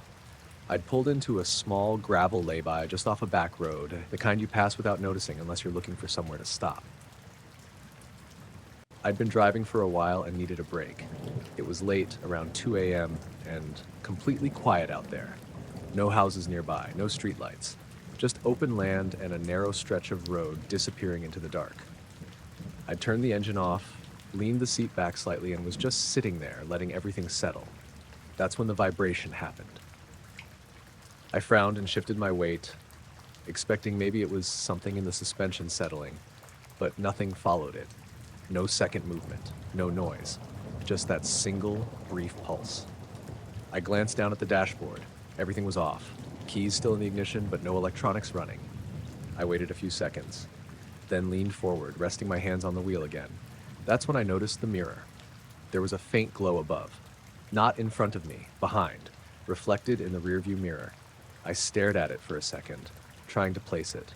At first, I thought it might be another car, headlights approaching from behind. But the glow didn't behave like that. It wasn't bright enough, and it wasn't aligned with the road. It hovered higher, above the line of sight where a car would be. I adjusted the mirror slightly, angling it up. The glow stayed in view, a soft, dim light. No clear shape, just a patch of brightness against the dark sky. I turned slowly in my seat and looked out the rear window directly. Nothing, just darkness. The outline of the road behind me, no visible light source. I turned back to the mirror. The glow was still there. Same position, same intensity. My stomach tightened a little. I leaned forward again, bringing my face closer to the mirror. The glass felt normal, cool. I adjusted it again, tilting it slightly to the side. The glow moved with the angle, staying centered in the reflection, like it was directly behind me. But when I looked back, nothing. I sat there for a moment, not moving, just watching the mirror. The glow didn't flicker, didn't pulse. Just held steady, then slowly it shifted, not drifting across the sky. Just a slight movement, like it adjusted its position by a few degrees. I swallowed and reached for the door handle. Paused, listened. Still nothing outside, no wind, no distant traffic, just that heavy, quiet stillness. I opened the door and stepped out. The gravel crunched under my boots. The sound felt too loud. I closed the door behind me and immediately looked up. The sky was clear, stars faint but visible. No glow, no light, nothing unusual. I walked around to the back of the car, stood there for a second, scanning the sky. Nothing. I leaned slightly, trying to match the angle from the mirror. Still nothing. I stepped a few feet away from the car, looked up again. The same empty sky. I turned slowly in a circle. Nothing. Then I looked back at the car. The interior was dark, except for the mirror. The glow was still there, faint, centered, exactly where I'd seen it before. I felt a small spike of panic, not sharp, just enough to make my chest tighten. I walked back toward the driver's side, slower this time. Opened the door, sat down. The seat felt colder than before. I looked at the mirror again. The glow hadn't changed. I reached up and tilted the mirror down. The glow moved out of view. I tilted it back up. There it was again. Same spot, same brightness. I reached for my phone and turned on the camera, pointed it at the mirror. The screen showed the interior clearly, but the glow wasn't there. I lowered the phone and looked at the mirror directly. Still there. I raised the phone again. Nothing. Just darkness. I felt my hands starting to shake slightly. I lowered the phone and set it on the seat beside me. The glow shifted again, just a little, like it was adjusting its position relative to me. I leaned to the side. It stayed centered. I sat back upright. Same thing. It didn't behave like a reflection from something fixed. It moved with me. Or maybe it stayed aligned with something above me. I wasn't sure. Then the seat vibrated again, slightly stronger this time. A low, brief hum through the frame. I froze. The glow in the mirror dimmed slightly, not fading, just less intense. Then it held. I didn't move. Didn't breathe properly. Just watched it. After a few seconds, it started to fade, slowly, until it blended into the darkness. Then it was gone. The mirror reflected only the empty sky. I stayed there for a while, waiting for it to come back. It didn't. Eventually, I started the car. The engine noise felt too loud, too normal. I pulled back onto the road and drove. Didn't look in the mirror again for a while. When I finally did, everything looked normal. Just the road behind me. Nothing above it. But every now and then, I caught myself glancing up, not at the road, but slightly above it, expecting to see that faint glow sitting there again, in a place that only existed in the reflection, like whatever it was hadn't been behind me, just positioned in a way that could only be seen from that exact angle through that mirror, and nowhere else. I noticed it because I was already awake. I'd gone out early to help my friend Callum check a fence line along his land. He's got this stretch of fields just outside a small village, nothing but open ground, low hedges, and a narrow dirt track cutting through it. I'd stayed over the night before in his spare room because we were planning to get started before sunrise. I stepped outside a little before 5. It was cold, that kind of early morning chill where everything feels damp and still. The sky was still mostly dark, just a faint hint of blue starting low on the horizon. Callum wasn't up yet, so I figured I'd give it a few minutes. I walked a bit away from the house, boots crunching lightly on the gravel, then onto the grass. There was no wind at all. Even the trees along the edge of the field looked frozen in place. I remember thinking how quiet it was, not even birds yet. I looked out toward the horizon, expecting that slow, even light you usually get before sunrise, but instead of the sky gradually brightening across the whole line, there was just a strip, a narrow, vertical band of light. It wasn't wide, maybe the width of a house at that distance. Just this straight, upright column of pale brightness cutting upward from the horizon. At first, I thought it was something local, like maybe a tall structure with lights on it or some kind of reflection. But it didn't look anchored to anything. It went straight up into the sky, and the edges were too clean. I took a few steps forward, squinting at it. The rest of the horizon stayed dark. Only that one section was lit. I glanced left and right, trying to see if there was anything else around it. Nothing, just fields and low hills. I stood there for a few seconds, watching. The light didn't spread, didn't move sideways. It just stayed there, steady. Then I noticed something else. The air felt off. Not colder, exactly. Just heavier, like the pressure had shifted slightly. My ears didn't pop or anything, but there was this subtle feeling, like being in a room where something had changed and you couldn't quite place it. I swallowed, looking back at the strip of light. It seemed a little brighter now, not much, just enough to stand out more against the dark sky. I pulled my phone out and opened the camera. Tried to zoom in, but it didn't pick up well. On the screen, it just looked like a faint blur. Nothing as defined as what I was seeing. I lowered the phone and looked again with my eyes. Still there. Sharp, straight. I took another step forward. The grass was wet underfoot, soaking through the edges of my boots. I didn't really notice. I was focused on that strip. Then it changed. Not suddenly. It started to pull back. The light didn't fade outward like a normal sunrise. It moved upward, like it was being drawn up into the sky. The bottom edge lifted off the horizon first. Slowly at first. Then a little faster. I felt my chest tighten. I didn't move, just watched it. The strip kept retracting, maintaining its shape, that same narrow width, that same clean edge, but rising, leaving the horizon dark again behind it. It didn't scatter, didn't break apart, just pulled up as one piece, until it was no longer touching the ground. Now it was just a vertical column suspended above the horizon, and still moving. Upward. I realized I'd stopped breathing properly. I forced myself to take a breath. The air still felt wrong, like it was slightly thicker than it should be. I glanced back toward the house for a second. Part of me wanted to call out to Callum, but I didn't. I didn't want to look away for too long. When I looked back, the strip was higher now and dimmer, not fading evenly, just losing intensity as it rose, like it was moving into something or away from something. I couldn't tell. Then, about halfway up the sky, it just disappeared. Not faded out completely, not broken up, just gone. 1 second it was there, the next, nothing. The sky looked normal again, still dark, still early, no sign of the light. I stood there for a while, waiting for something else to happen. Anything. But nothing did. After a minute or two, I noticed the birds had started. Faint at first, then more, like normal morning noise coming back. The air felt different too, lighter, more like it should. I looked around again. The fields looked exactly the same. No changes, no marks, no movement, just quiet countryside. Callum came out a few minutes later, rubbing his eyes. "Morning," he said. "Yeah," I replied. I hesitated, then asked, "Did you see anything just now? Out here?" He frowned slightly. "Like what?" I looked back at the horizon. It was starting to brighten normally now, a soft, even glow spreading across. "Nothing," I said after a second. "Just thought I saw something weird with the light." He shrugged. "Probably just the sunrise." I didn't argue. We went about the morning like we'd planned. Checked the fence, walked the boundary. Everything felt normal again.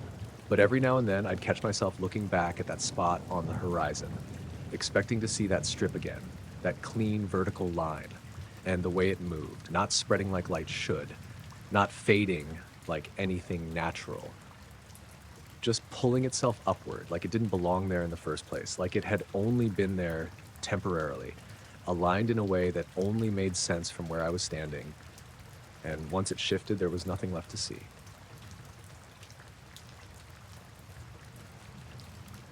I didn't think anything of it at first because the footage looked like a glitch. It was just a flicker, half a second at most, then a jump forward in the timestamp, maybe 3 seconds missing. The kind of thing I'd seen before when the camera lagged or the Wi-Fi dropped. I only checked it because of what Jenna said. She lives 2 doors down. Early 40s, always outside doing something, watering plants, taking bins in, that kind of thing. Not the type to make things up. She caught me in the morning while I was getting into my car. "Hey," she said, a bit hesitant. "Were you home last night?" "Yeah," I said. "Why?" She glanced up at my roof, then back at me. "I thought I saw something. Around, I don't know, maybe 11:30? Lights. Just above your house." I shrugged slightly. "Probably a drone or something." She shook her head immediately. "No, it wasn't moving like that. It was just there, for a bit." Something about the way she said it made me pause. "That like hovering?" I asked. "Yeah," she said, "but not high, just above the roofline. And it didn't light anything up. That's what was weird." I didn't have an answer for that. "Did it make any noise?" I asked. She shook her head again. "Nothing. I only noticed because I was taking the bins out and saw the glow. Then it just went." I nodded slowly, not really knowing what to say. "I've got a camera out front," I said. "I'll check it later." She gave a small, relieved smile, like she was glad I didn't brush her off completely. "Yeah. Just tell me if you see anything, all right?" "Sure." I got in the car and left it at that. All day, I didn't think about it much, just assumed it was something explainable, light reflection, someone's drone, anything like that. That night, I remembered. I opened the app for the security camera while I was sitting on the couch. It's just a basic setup, covers the front of the house and part of the street. I scrolled back to around 11:30, found the timestamp, played it. The footage looked normal. Empty street, my car parked out front, no movement. Then, right at 11:32, a flicker. Not bright, just a slight shift in the image, like the exposure changed for a split second. Then it cut forward. 11:32:14 to 11:30:17. 3 seconds gone. I rewound it, played it again, same thing. No visible source for the flicker, no light appearing in frame, just that brief distortion. Then the jump. I leaned forward, staring at the screen, paused it just before the flicker. Everything looked normal. I advanced frame by frame.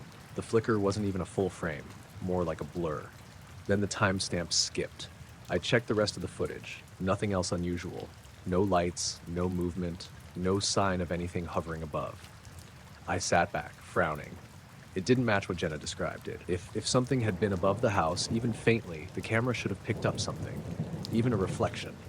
But there was nothing, just that flicker. I checked the camera settings. Everything looked fine. No recorded connection drop, no error logs, just that small gap in the recording. I closed the app and sat there for a bit. The house was quiet, no sounds outside, no cars passing, just that still, late-night silence. After a while, I opened the app again, went back to the same clip, watched it one more time. This time I noticed something I hadn't before. Right before the flicker, the image shifted slightly. Not enough to be obvious, but the alignment of the frame changed, like the camera had moved a fraction of an inch. Then the flicker, then the skip, then everything back to normal. I leaned in closer to the screen, tried to see if there was any shadow movement, anything at all. Nothing, just the same empty street. I stood up and went to the front door, opened it, stepped outside. The night felt normal, cool air, faint distant noise. I looked up at the roofline, nothing, no lights, no glow. I walked a few steps into the street and looked up again. Still nothing. I stood there for a minute or two, just scanning the sky.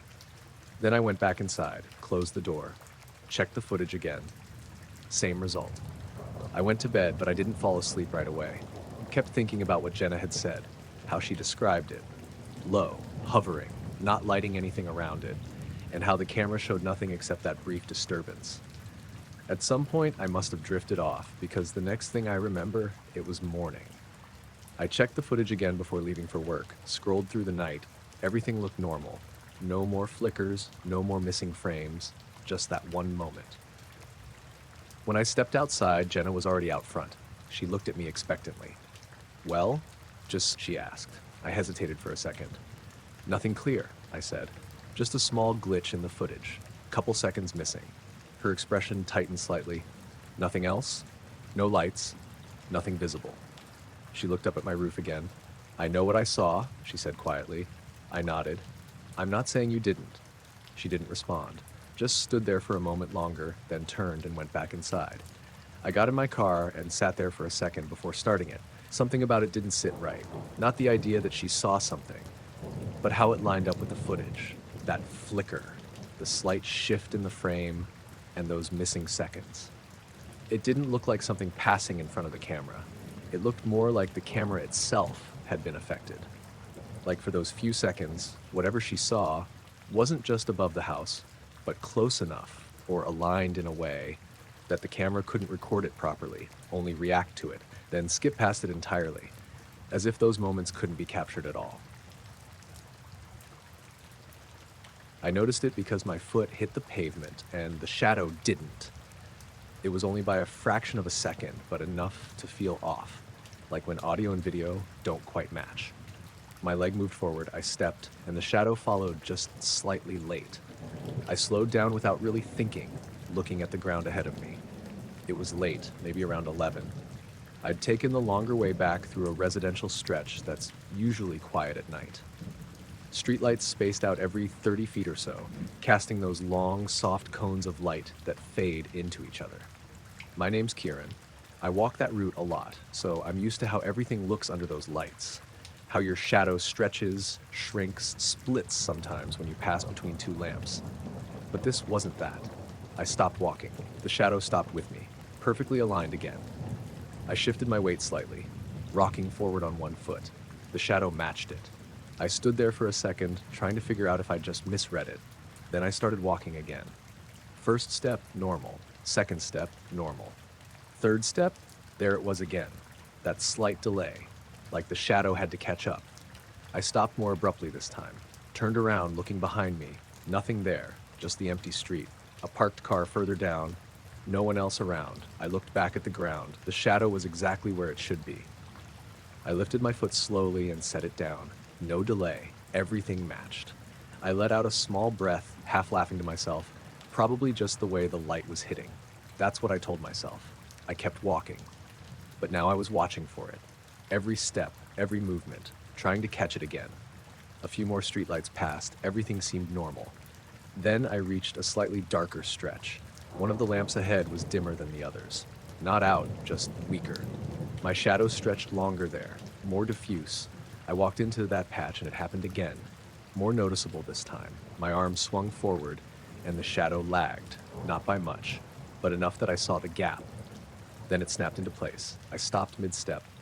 Heart beating a little faster now, I raised my hand slowly, watched the shadow. It followed perfectly. I lowered it again. Still normal. I stepped forward. Normal. Another step. Delay. Then correction.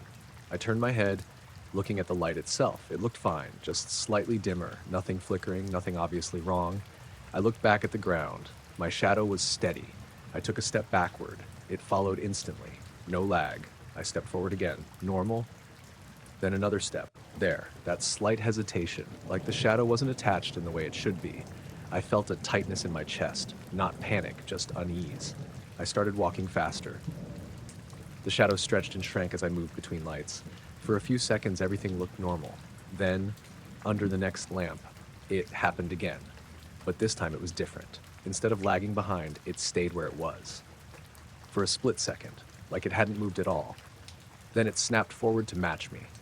I stopped immediately, turned sharply, looking around. Still no one, no movement. The houses on either side were dark, curtains drawn, no signs of anyone awake. I looked back down. The shadow was perfectly aligned again. I took a slow breath, lifted my foot, set it down carefully, no delay. I did it again. Still nothing.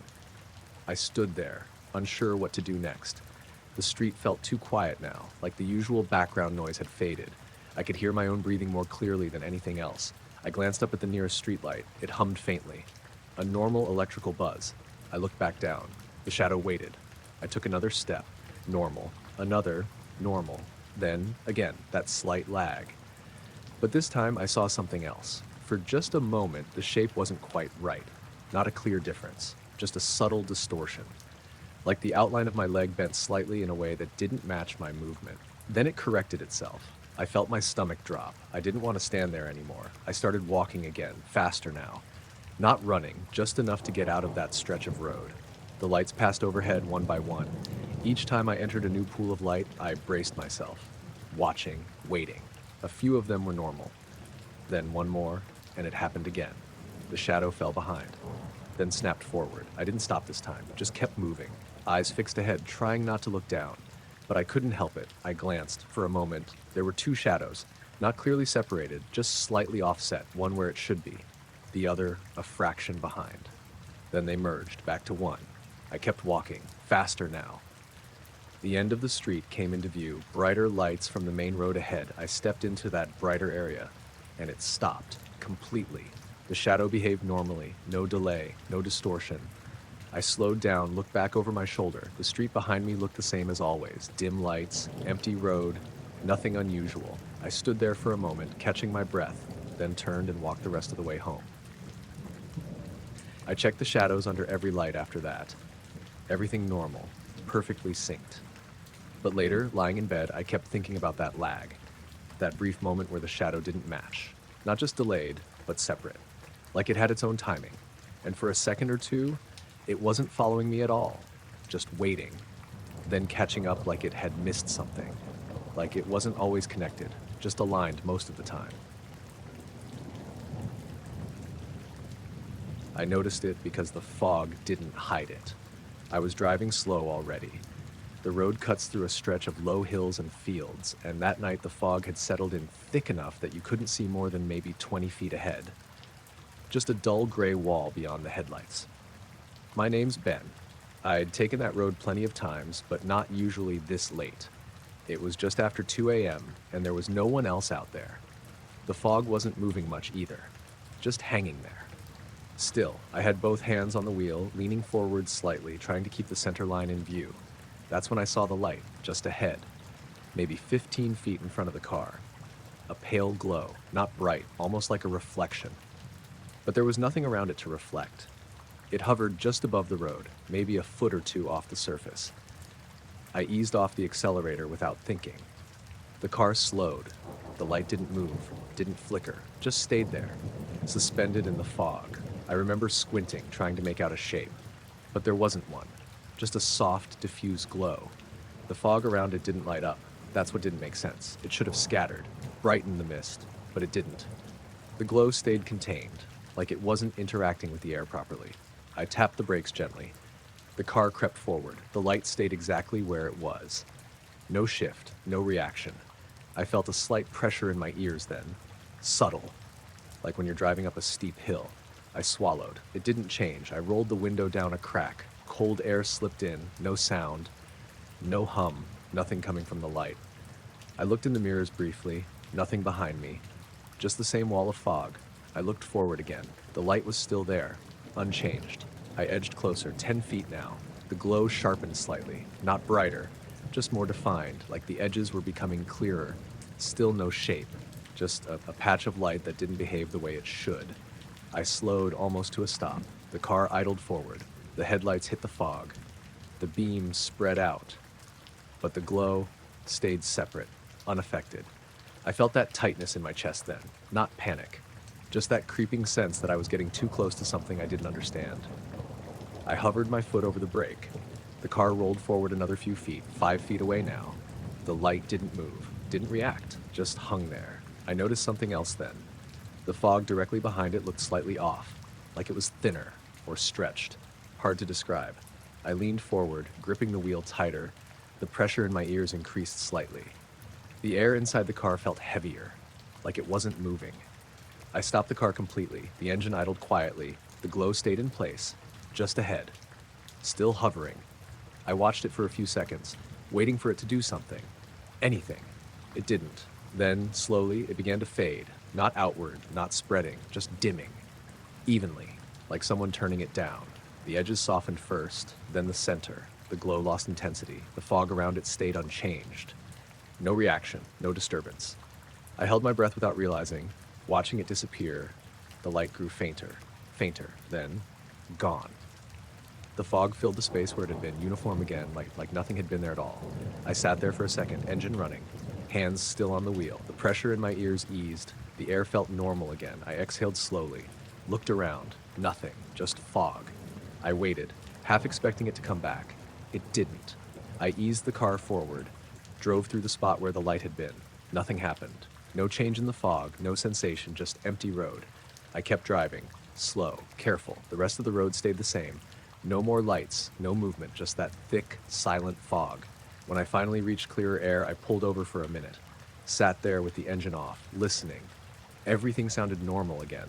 Distant road noise, a faint breeze. I checked the time, 2:19. It felt like longer had passed, or maybe less. I couldn't tell.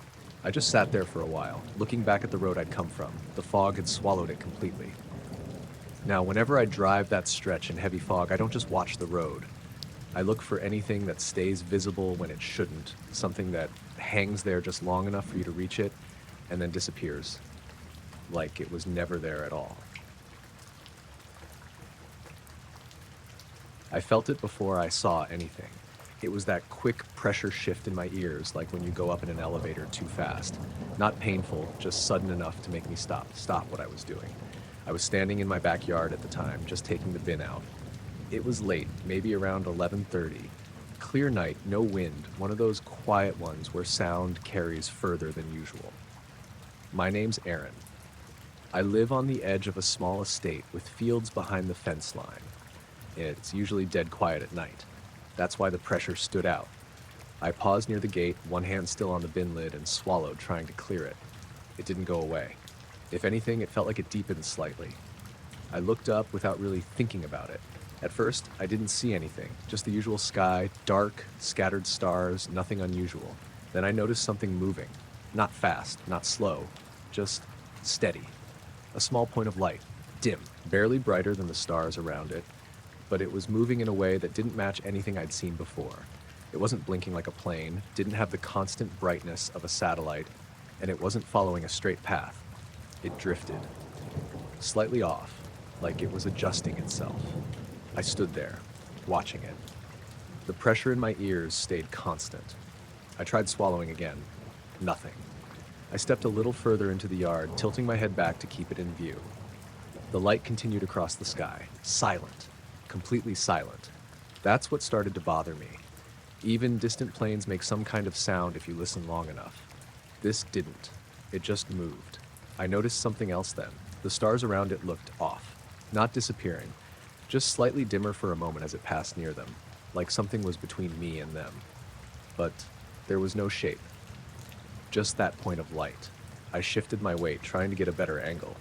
The pressure in my ears changed slightly, like it pulsed, in time with nothing I could identify. I glanced toward the house for a second. All the windows were dark, everything normal. I looked back up. The light had moved further now, still drifting, still silent. I felt a slight unease then. Nothing overwhelming, just that sense that I shouldn't be standing there watching it. I don't know why. It wasn't doing anything aggressive. Wasn't even that noticeable unless you were looking for it. But something about it felt wrong. I took a step back toward the door. The pressure in my ears eased slightly. I stopped, looked up again. The light was still there, still moving. I stepped forward again. The pressure returned, immediate, like crossing an invisible line. I froze, tested it again. One step back, pressure eased, one step forward, pressure came back. I stood there for a few seconds just repeating it, trying to convince myself I was imagining it. But it was consistent, exactly the same each time. I looked up again.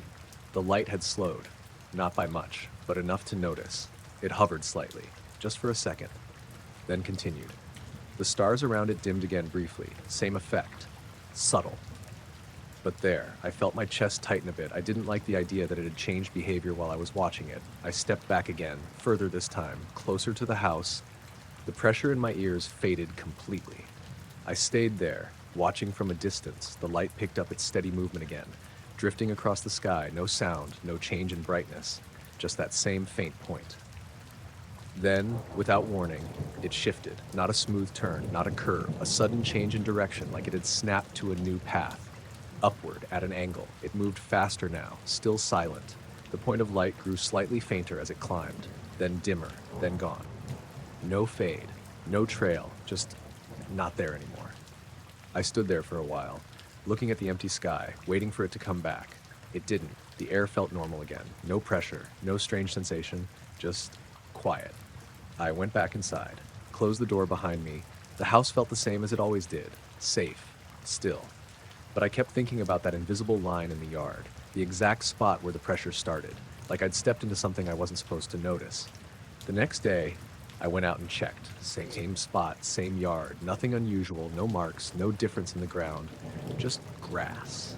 Now, every time I step out there at night, I pay attention to how the air feels, because I know there's at least one place where something changed without making a sound, and something above noticed I was standing in it.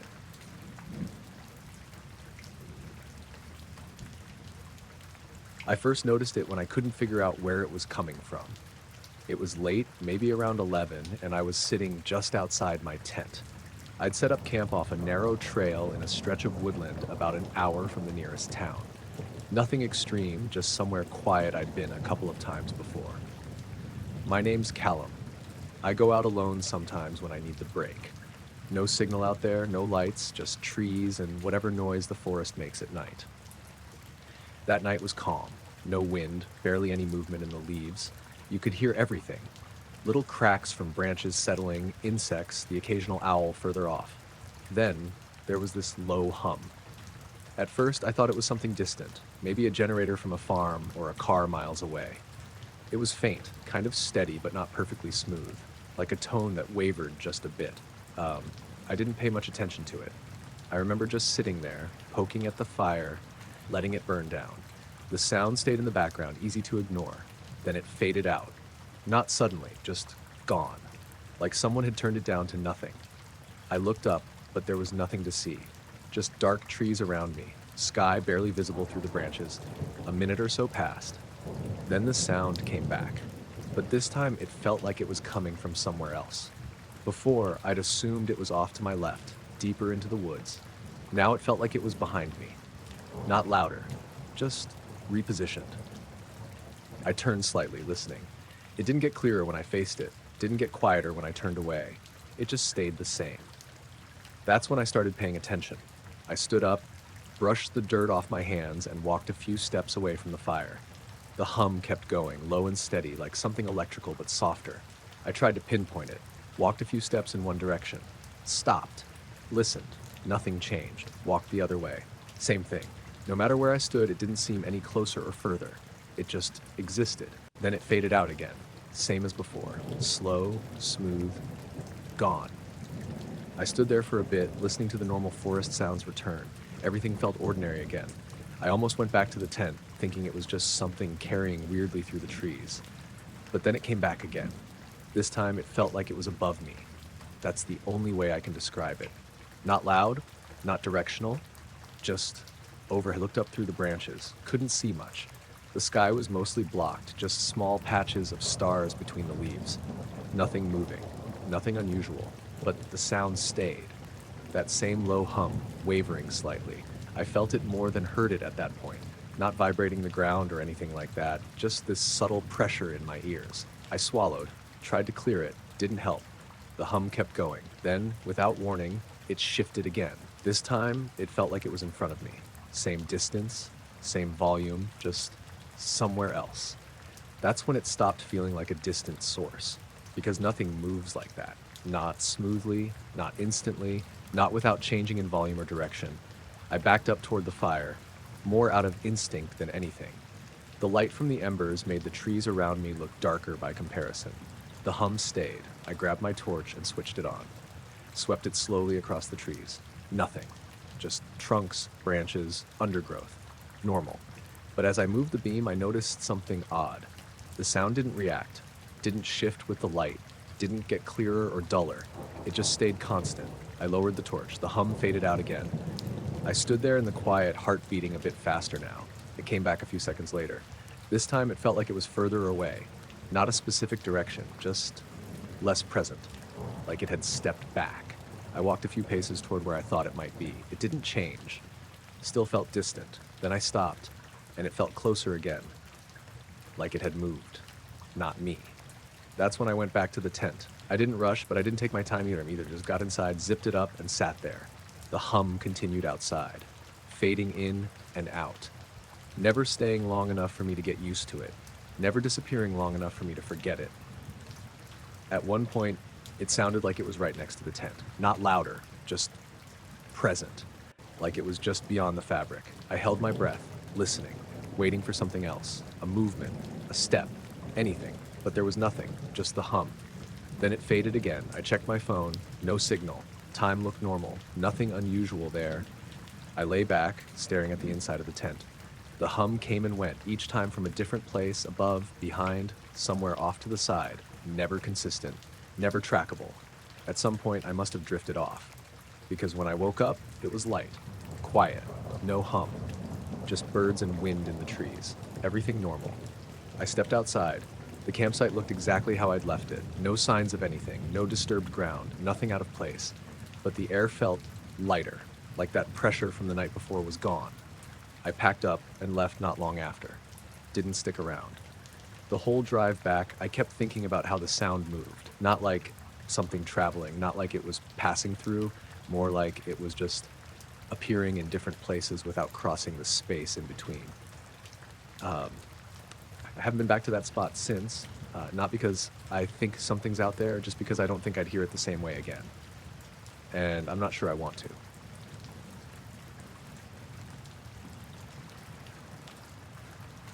I woke up already sitting halfway upright. Not fully awake, just that sudden jolt where your body reacts before your mind catches up. My heart was already beating faster, like I'd just been startled, but I didn't know why yet. The room was dark, not completely, just the usual low light from outside bleeding through the curtains, enough to make out shapes, and I had this really clear feeling that someone had just been standing next to the bed. Close, right by my side. I didn't move at first, just sat there, listening. Nothing. No footsteps, no breathing, no movement. I turned my head slowly toward that side of the room. The floor was empty. The chair in the corner was where it should be. The door was still closed. I stayed like that for a few seconds, trying to let the feeling pass. Sometimes you wake up from a dream and it lingers. That's what I told myself. But this didn't feel like a dream. It felt like I'd interrupted something. I swung my legs out of bed and stood up. The floor was cool under my feet. Normal. I walked over to the door and checked it. Still locked. I always lock it at night. I turned the handle slightly, just to be sure it didn't move. I let go and stood there for a second, listening again. Nothing. I turned back toward the bed. Everything looked the same, nothing out of place. That's when I noticed the window. It wasn't open. The curtains were drawn like I'd left them. But something about it felt off. I walked over slowly, reached out and touched the glass through the gap in the curtain. It felt warm. Not hot, just warmer than it should have been, especially for that time of night. I pulled the curtain back slightly. The window looked normal, no condensation, no marks, nothing on the outside that I could see. I pressed my palm against it again. Still warm. I frowned, trying to make sense of it. It hadn't been warm earlier. I would have noticed. I stepped back and looked around the room again. Everything else felt normal. The air wasn't warm. The walls felt the same. Just the window. I glanced at the bed. The covers were slightly disturbed, like I'd moved more than usual. But nothing else. No sign of anything being there. I checked the time on my phone, 2:53 a.m. I remember that clearly. I set it back down and stood there, trying to shake the feeling, that sense that someone had been standing right next to me. Close enough that I would have seen them if I'd opened my eyes a second earlier. I walked back to the bed and sat down. The mattress shifted under my weight. Normal. I looked at the spot beside where I'd been lying. Nothing. Just the indentation from where I'd been. I reached out and touched it. Still slightly warm, but that made sense. I'd been lying there. I leaned back slowly, not fully lying down, just resting on my elbows, looking up at the ceiling, trying to calm down. That's when I noticed the silence, not complete, but reduced, like the usual background noise had dropped slightly. No distant cars, no wind, nothing. I swallowed, felt a faint pressure in my ears, subtle, like a shift in the air. I sat up again. The room felt contained, like the space had tightened slightly. I looked back at the window, still closed, still warm. I stood up again and walked over, pressed my hand against it. The warmth hadn't faded. I opened it slightly. Cold air came in immediately. Normal, fresh. I leaned closer, looking outside. Nothing, just the dark outline of the street. No movement, no lights. I closed the window again. The warmth stayed, like it was coming from the glass itself. I stepped back, waited. The pressure in my ears slowly eased. The silence lifted. Faint sounds returned. Distant. Normal. I checked the time again. 2:57. That didn't feel right. It felt like less time had passed. I stood there for a while longer, watching the window, waiting for something else to happen. Nothing did. Eventually, I got back into bed. Didn't pull the covers up fully. Just lay there, staring at the ceiling. Listening. The room felt normal again. No pressure. No silence. Just the usual night sounds. I must have fallen asleep eventually, because the next thing I remember was waking up in the morning. Sunlight through the curtains, everything looking normal. I got up and went straight to the window, touched the glass. Cold, like it should be. No warmth, no sign anything had been different. I checked the door again. Still locked, exactly how I'd left it. That night I made sure the window was closed tight, checked it twice, locked the door again, went to bed. I didn't wake up like that again. But now, sometimes in the middle of the night, I wake up just enough to be aware of the room, and I find myself listening. Not for a sound, but for that feeling. Like someone might be standing right next to the bed again. Just out of sight. I noticed it because the motion alert didn't match anything I could see. I'd just gotten home from work around 6 in the evening, and my phone had a notification from the front camera. It's one of those basic setups, just a small camera mounted above the door, pointing at the driveway and part of the street. Normally it picks up cars passing or someone walking by. I opened the clip while I was still in the hallway. At first it looked like nothing. Empty driveway, street quiet. Then the image shifted, not like a glitch I'd seen before. The whole frame stretched slightly, like it had been pulled sideways for a fraction of a second. The edges of the driveway blurred. The car parked across the street looked warped, like the lines didn't quite line up anymore. Then it snapped back to normal. I replayed it. Same thing. Stretch. Distort. Back to normal. I checked the timestamp. 7:40:13. Then it jumped. Then it teamed. 5 seconds gone. I frowned. Replayed it again. There was nothing in those missing seconds. Just that distortion right before the skip. No person. No car. Nothing that would trigger motion. I stepped outside and looked at the driveway. Everything looked normal. No signs of anything. I went back in and checked earlier footage. Nothing like it. No other skips, no distortions, just normal recordings. I told myself it was probably just the camera lagging. Cheap system. Stuff like that happens. I made dinner, tried not to think about it. But later that night, around 10, I checked the camera again, just out of curiosity. Everything looked fine. Live feed was steady, no distortion. I left it on for a minute, watching. Nothing changed. I went to bed around midnight, slept normally, woke up the next morning and checked the app again. Another notification, same camera, different time. 2:16 a.m. I opened the clip, same pattern, empty driveway, no movement. Then the image stretched. This time it looked worse, like the middle of the frame had been pulled forward slightly, while the edges lagged behind. The fence line bent, the ground looked uneven.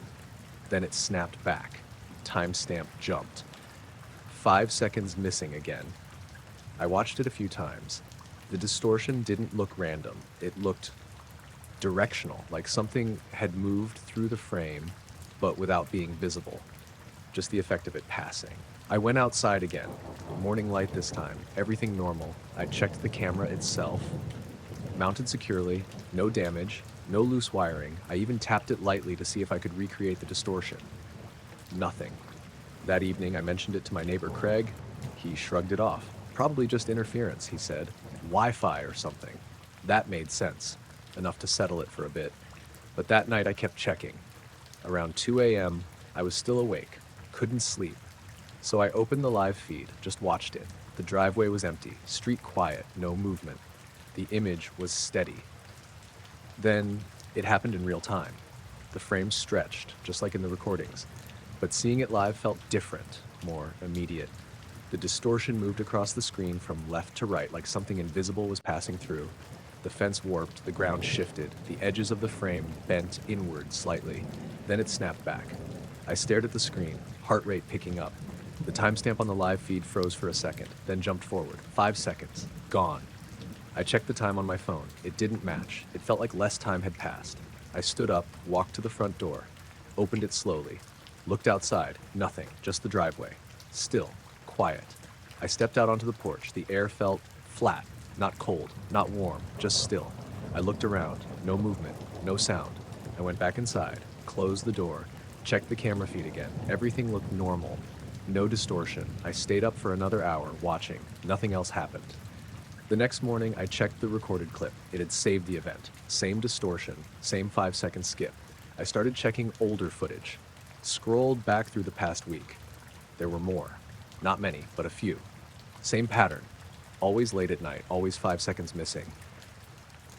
Always that stretch. I hadn't noticed them before. They were easy to miss if you weren't looking. I started paying more attention after that, watching the live feed more often. Most nights, nothing happened, just normal recordings. But every few days, there'd be another one. Same distortion, same missing time. I never saw anything in the frame. Nothing that caused it. Just the effect. Like something passing through space the camera could see, but not capture. I haven't found an explanation for it. The camera still works fine. No issues during the day, no problems with other recordings, just those moments, late at night, 5 seconds gone, and the image stretching like something moved through it. I noticed it because the air stopped feeling like air. I'd gone camping alone, about an hour outside town, in a patch of woodland I'd been to a few times before. Nothing remote enough to get lost in, but quiet enough that you don't see anyone once you're off the main trail. It was early autumn. Cold night, but dry.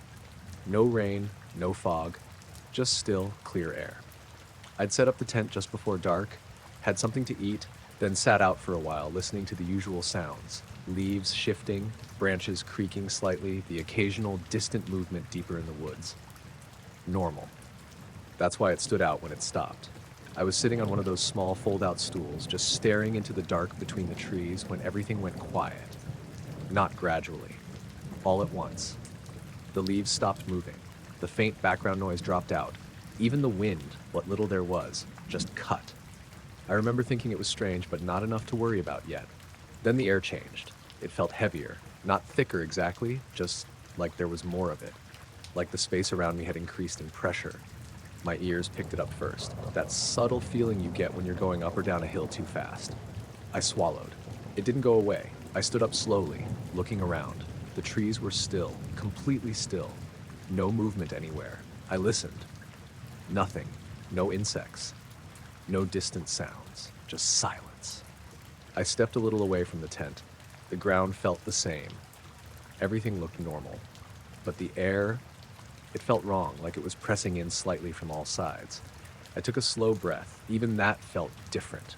Not harder, just noticeable. I turned in a slow circle, trying to pick out anything that had changed. That's when I saw it. At first, I thought it was just my eyes adjusting, a faint distortion between the trees, like heat haze. But there was no heat. It was cold enough that my breath showed faintly. The distortion moved, slowly, not drifting like fog, more like it was passing through, a ripple. That's the closest I can get to it. A subtle shimmer moving through the trees, bending the lines of branches and trunks as it passed. I stayed still, watching it. It didn't have a clear shape, just a section of the woods where things didn't look right. The trunks looked slightly warped. The gaps between branches shifted, then returned to normal as it moved past. It didn't make a sound, didn't disturb anything physically, leaves didn't move, branches didn't shake, just the visual distortion. It moved from left to right, slow, steady. I felt the pressure in my ears increase slightly as it got closer. I swallowed again, no change. I didn't move, didn't want to. The shimmer reached the area just beyond my tent. For a moment, I thought it was going to pass right through me, but it shifted slightly, changed its path just enough to avoid where I was standing. That's what made it feel worse, like it had adjusted, not randomly, on purpose. It continued past, the distortion moving through the trees behind me now. I turned slowly to follow it.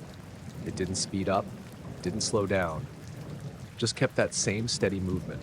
The pressure in the air started to ease slightly as it moved away. The shimmer grew fainter, harder to see until it was gone. The trees returned to normal, perfectly still. For a few seconds, nothing changed. Then, the wind came back. Light at first, leaves started moving again. The background noise returned, gradually, like someone had turned it back on. I stood there for a while, just listening, trying to process what I'd seen. Everything felt normal again. The air didn't have that weight anymore. My ears felt fine. I walked back toward the tent. Stopped just before reaching it, looked at the space where the shimmer had passed. Nothing. Just ground and trees. I crouched down, touched the ground, cold, damp, normal. I stood up again, looked around, no sign of anything. I thought about packing up and leaving right then, but it was dark, and the path out isn't great at night, so I stayed. Got into the tent, zipped it up, lay there, listening. Every sound felt louder after that. Every shift in the leaves, every creak. I didn't sleep much. Kept expecting something else to happen. Nothing did. Morning came normally, light filtering through the trees, everything looking exactly how it should. I packed up and left. Walked back to the car. The woods felt normal again. No pressure, no silence, just the usual sounds. I went back there a couple weeks later. Same spot, same time of evening. Nothing happened. Everything normal. But now, when I'm out in the woods, if the air suddenly goes quiet, I pay attention because I don't think that shimmer was random, and I don't think it passed through by accident.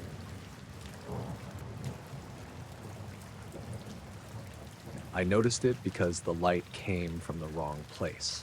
I'd woken up early without an alarm, which isn't normal for me. It was one of those mornings where your eyes just open and you're awake straight away. I checked my phone, 5:18 a.m., still dark outside. I lay there for a minute, then got up and went to the kitchen. My place backs onto open fields, so the window over the sink gives a clear view out toward the horizon. I remember thinking it should have been starting to get light soon. I made a cup of coffee and stood by the window, just looking out. The sky was flat and dark, a few clouds scattered low, nothing unusual. Then the light appeared. Not across the horizon, not spreading out the way sunrise does. It was vertical, a narrow band of pale light rising straight up from the ground, somewhere out in the fields. At first, I thought it was a reflection in the glass, something inside the kitchen catching the window at a weird angle. So I moved slightly to the side. The band stayed in the same place outside. I stepped closer to the window. It didn't look like light hitting something. It looked like the sky itself was brighter in that one strip, like someone had cut a clean line upward and filled it with early morning light. Everything else around it stayed dark. I stood there, coffee in my hand, trying to make sense of it. The band didn't widen, didn't spread, it just held steady, perfectly vertical. I checked the time again, 5:20. I looked back up. The light was still there, unchanged. I leaned forward slightly, resting my hand on the counter. The fields were dark, no buildings out there, no towers, nothing that could be casting something like that.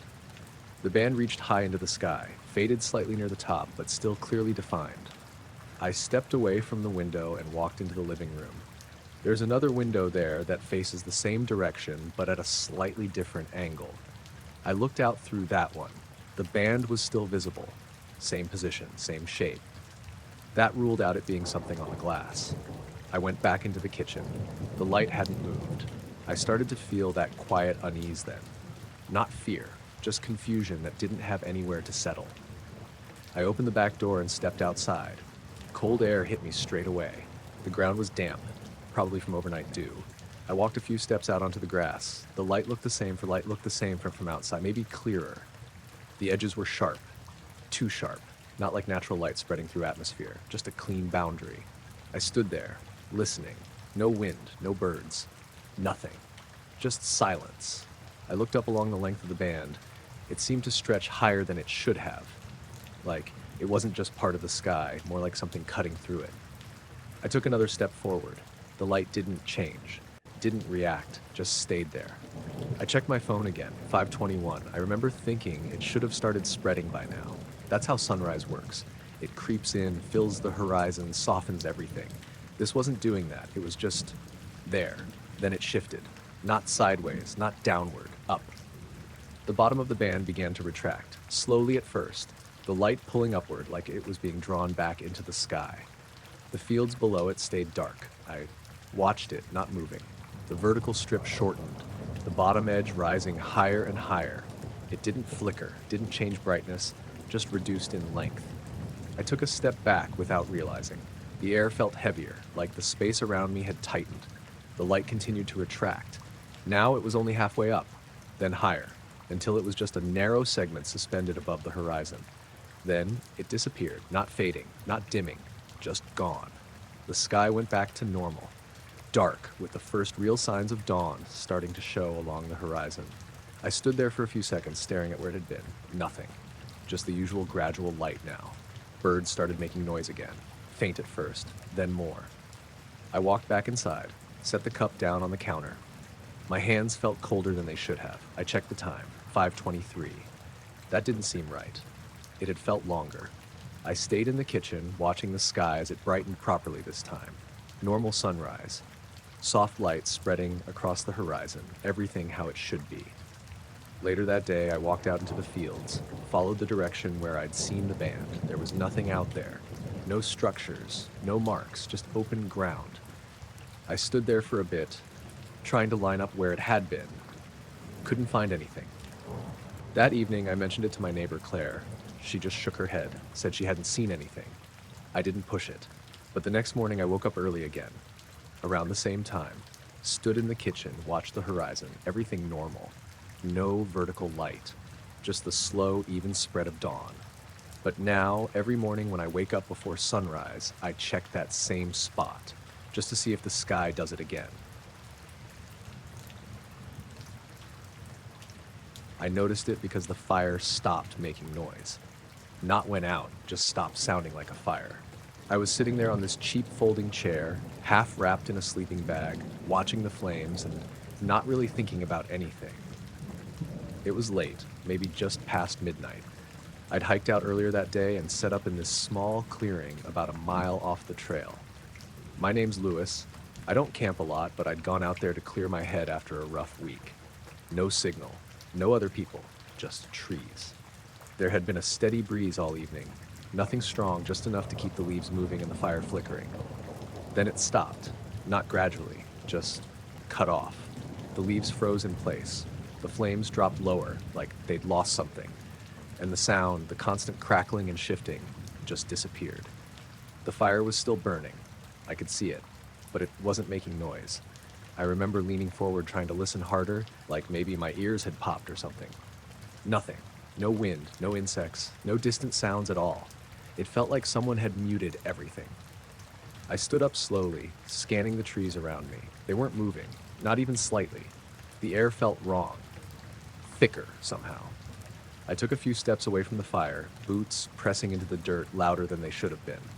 That's when I noticed the smell, or lack of it. The fire should have smelled strong, especially that close. But I couldn't smell anything. No smoke, no burning wood, just nothing. I turned back toward the fire, crouched down, held my hand near it. I could feel the heat. So it was real. Everything was real, just disconnected. I straightened up again, and that's when I saw it. Not clearly, just movement, out in the trees, maybe 20 or 30 meters away. At first, I thought the wind had picked back up. The branches shifted slightly, but it wasn't like wind. It was more like a ripple, like something invisible was moving through them, pushing them aside in a smooth, steady motion. It started on my left, a faint disturbance in the leaves, then it moved across the tree line. Not fast, not slow, just steady, like a wave. I stood there, not moving, watching it. The trees didn't react the way they should have. They didn't sway or rustle. They just parted slightly as it passed, then returned to stillness. The ripple moved closer. I could see it better now. Not a shape, more like a distortion, like the air itself was bending. It reminded me of heat haze, but thicker, more defined, and it was coming toward the clearing. I took a step back without thinking. My foot scraped the ground. I didn't hear it. I felt it, but there was no sound. That's when my chest tightened a bit. Not panic, just that realization that something wasn't right. The ripple reached the edge of the clearing. The trees there shifted slightly, then stilled again. The distortion entered the open space, and I could see it properly. It wasn't big, maybe the size of a person, but not shaped like one, just a vertical stretch of warped air moving forward. I held my breath. It kept moving, straight across the clearing, toward me. The firelight passed through it oddly, not bending like you'd expect, more like it dimmed slightly where it crossed. I took another step back. Still no sound. The world felt completely cut off. The ripple stopped, right at the edge of the firelight, maybe 10 feet away from me. It stayed there, not moving. The air around it seemed to shift slightly, like it was adjusting. I didn't know what to do. Running didn't feel like an option. Standing there didn't feel much better. I glanced down at my watch. The screen was blank. It should have been lit. I tapped it. Nothing. I looked back up. The distortion was still there, but it had changed slightly. Not moved. Just narrowed, like it was focusing. I felt that same pressure in my ears then. Low, dull, building slowly. I swallowed, trying to clear it. Didn't help. The ripple moved again, closer, into the firelight. And for a second, I thought I could see something inside it, not clearly, just a suggestion of shape, like something was there but not fully visible. It shifted slightly, then stopped again. I didn't move, didn't even breathe properly. The pressure in my ears peaked. Then, everything snapped back. The wind returned. All at once, leaves rustling, fire crackling, the normal sounds rushing in like they'd been waiting. The distortion vanished completely. Nothing left, just the clearing, the trees, the fire. I stood there for a few seconds, trying to process it. My watch flickered back on, 12:17. I checked it again a minute later, 12:18. That didn't make sense. It felt like longer had passed. I looked around the clearing. Everything looked normal, but something felt off. I walked over to where the ripple had stopped. The ground looked the same, no marks, no disturbance, but the air felt colder there, just slightly. I stayed up the rest of the night. Didn't sit down again, just stood near the fire watching the trees. Nothing else happened. At first light, I packed up. Didn't take my time. Just got everything together and headed back to the trail. As I was leaving the clearing, I turned around once. The trees were moving normally in the breeze. Everything looked exactly how it should have. But for a second, just at the edge of the tree line, I thought I saw that same ripple again. Faint, barely there, moving away. Then it was gone. I noticed it when I shifted my feet.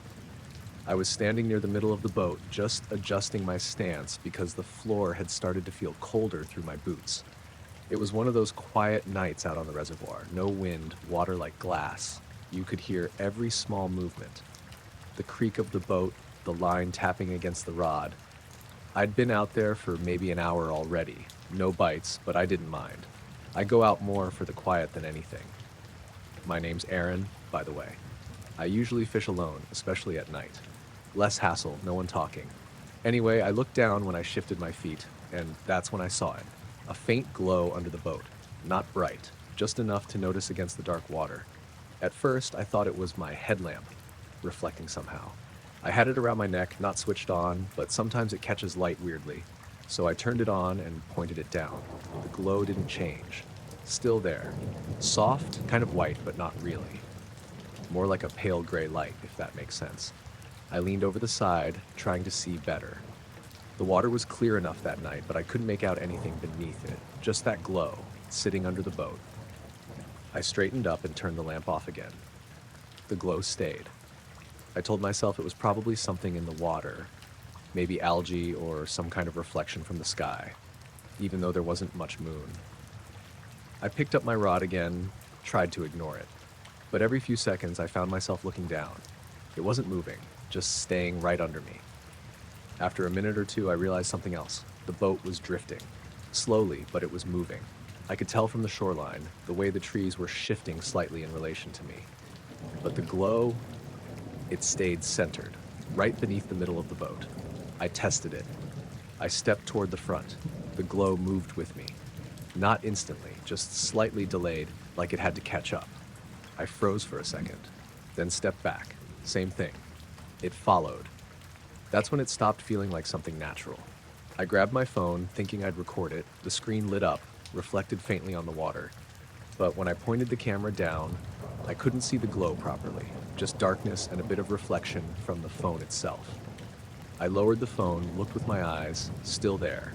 I tried again, nothing on the camera. That made me uneasy. I put the phone away and just stood there, watching. The glow didn't pulse or flicker. It was steady, and the longer I looked, the more it felt like it wasn't lighting the water. It was just existing in it, like it didn't interact with anything around it. I crouched down, bringing my face closer to the surface. The air felt colder near the water. I could hear a faint sound then, not from above, from below. A low, dull hum, barely there. I held my breath, trying to focus on it. It wasn't constant. It sort of came and went, like it was rising and falling slowly. I straightened up again, suddenly aware of how alone I was out there. No other boats, no lights on the shore nearby. Just me, and that glow. I reached for the oar and pushed against the water, trying to move the boat more deliberately. It slid sideways. The shoreline shifted faster this time, but the glow stayed with me. Still centered, still under the boat. That's when I noticed the temperature change. Not around me, in the water. Where the glow was, the surface looked slightly disturbed, not rippling, just different, like it was thicker somehow. I don't know how else to describe it. I leaned over again, watching closely. The glow seemed to deepen slightly, not brighter, just more defined, like it was coming from further below. The hum got stronger for a second, then faded again. I pulled back, suddenly not wanting to be that close to it. I sat down on the bench, keeping my eyes on the water, trying to think of something normal that could explain it. Nothing came to mind. I checked the time on my phone, 11:26 p.m. I remember that clearly because I checked it again later. I decided I'd just leave, pack up, head back to shore. I reeled in my line, hands moving slower than usual. Every now and then I'd glance down. Still there, still following. I picked up the oar again and started rowing properly this time. The boat moved forward, cutting through the water. The glow stayed with me, perfectly centered. It didn't lag this time, just stayed exactly under the boat no matter how I moved. That made it worse, because now it felt like it was tracking me. Not reacting, tracking. I rowed faster. The hum returned. Stronger now. Still low, but more noticeable. I could feel it faintly in my feet through the floor of the boat. I looked down again. The glow had changed slightly, not in brightness, in shape. It wasn't just a soft circle anymore. There was something uneven about it, like parts of it were shifting within the light, not moving exactly, just rearranging. I stopped rowing for a second. The boat drifted, the glow stayed, the hum steadied. I felt that same heaviness in the air I've felt a few times since, like everything was slightly out of sync. I didn't stay still for long. I started rowing again, harder this time. I didn't care about being quiet anymore. I just wanted to get back to shore. The glow didn't fade, didn't change. It stayed with me the entire way, all the way until I was close enough to see the outline of the dock. That's when it shifted, not suddenly, just moved slightly deeper. like it was sinking. The hum dropped with it, lower, fainter. I kept rowing, didn't slow down. As the boat scraped lightly against the edge of the dock, the glow dimmed, not fading out, just pulling away, like it was retreating into the water. I didn't wait to see more. I grabbed my gear, stepped onto the dock, looked back once. The water was dark again, nothing there, no glow, no movement, just the reflection of the sky. I checked the time when I got to the car, 11:49. That didn't feel right. It should have taken longer to get back. I sat there for a minute, engine off, just listening. Everything sounded normal again. No hum, no pressure.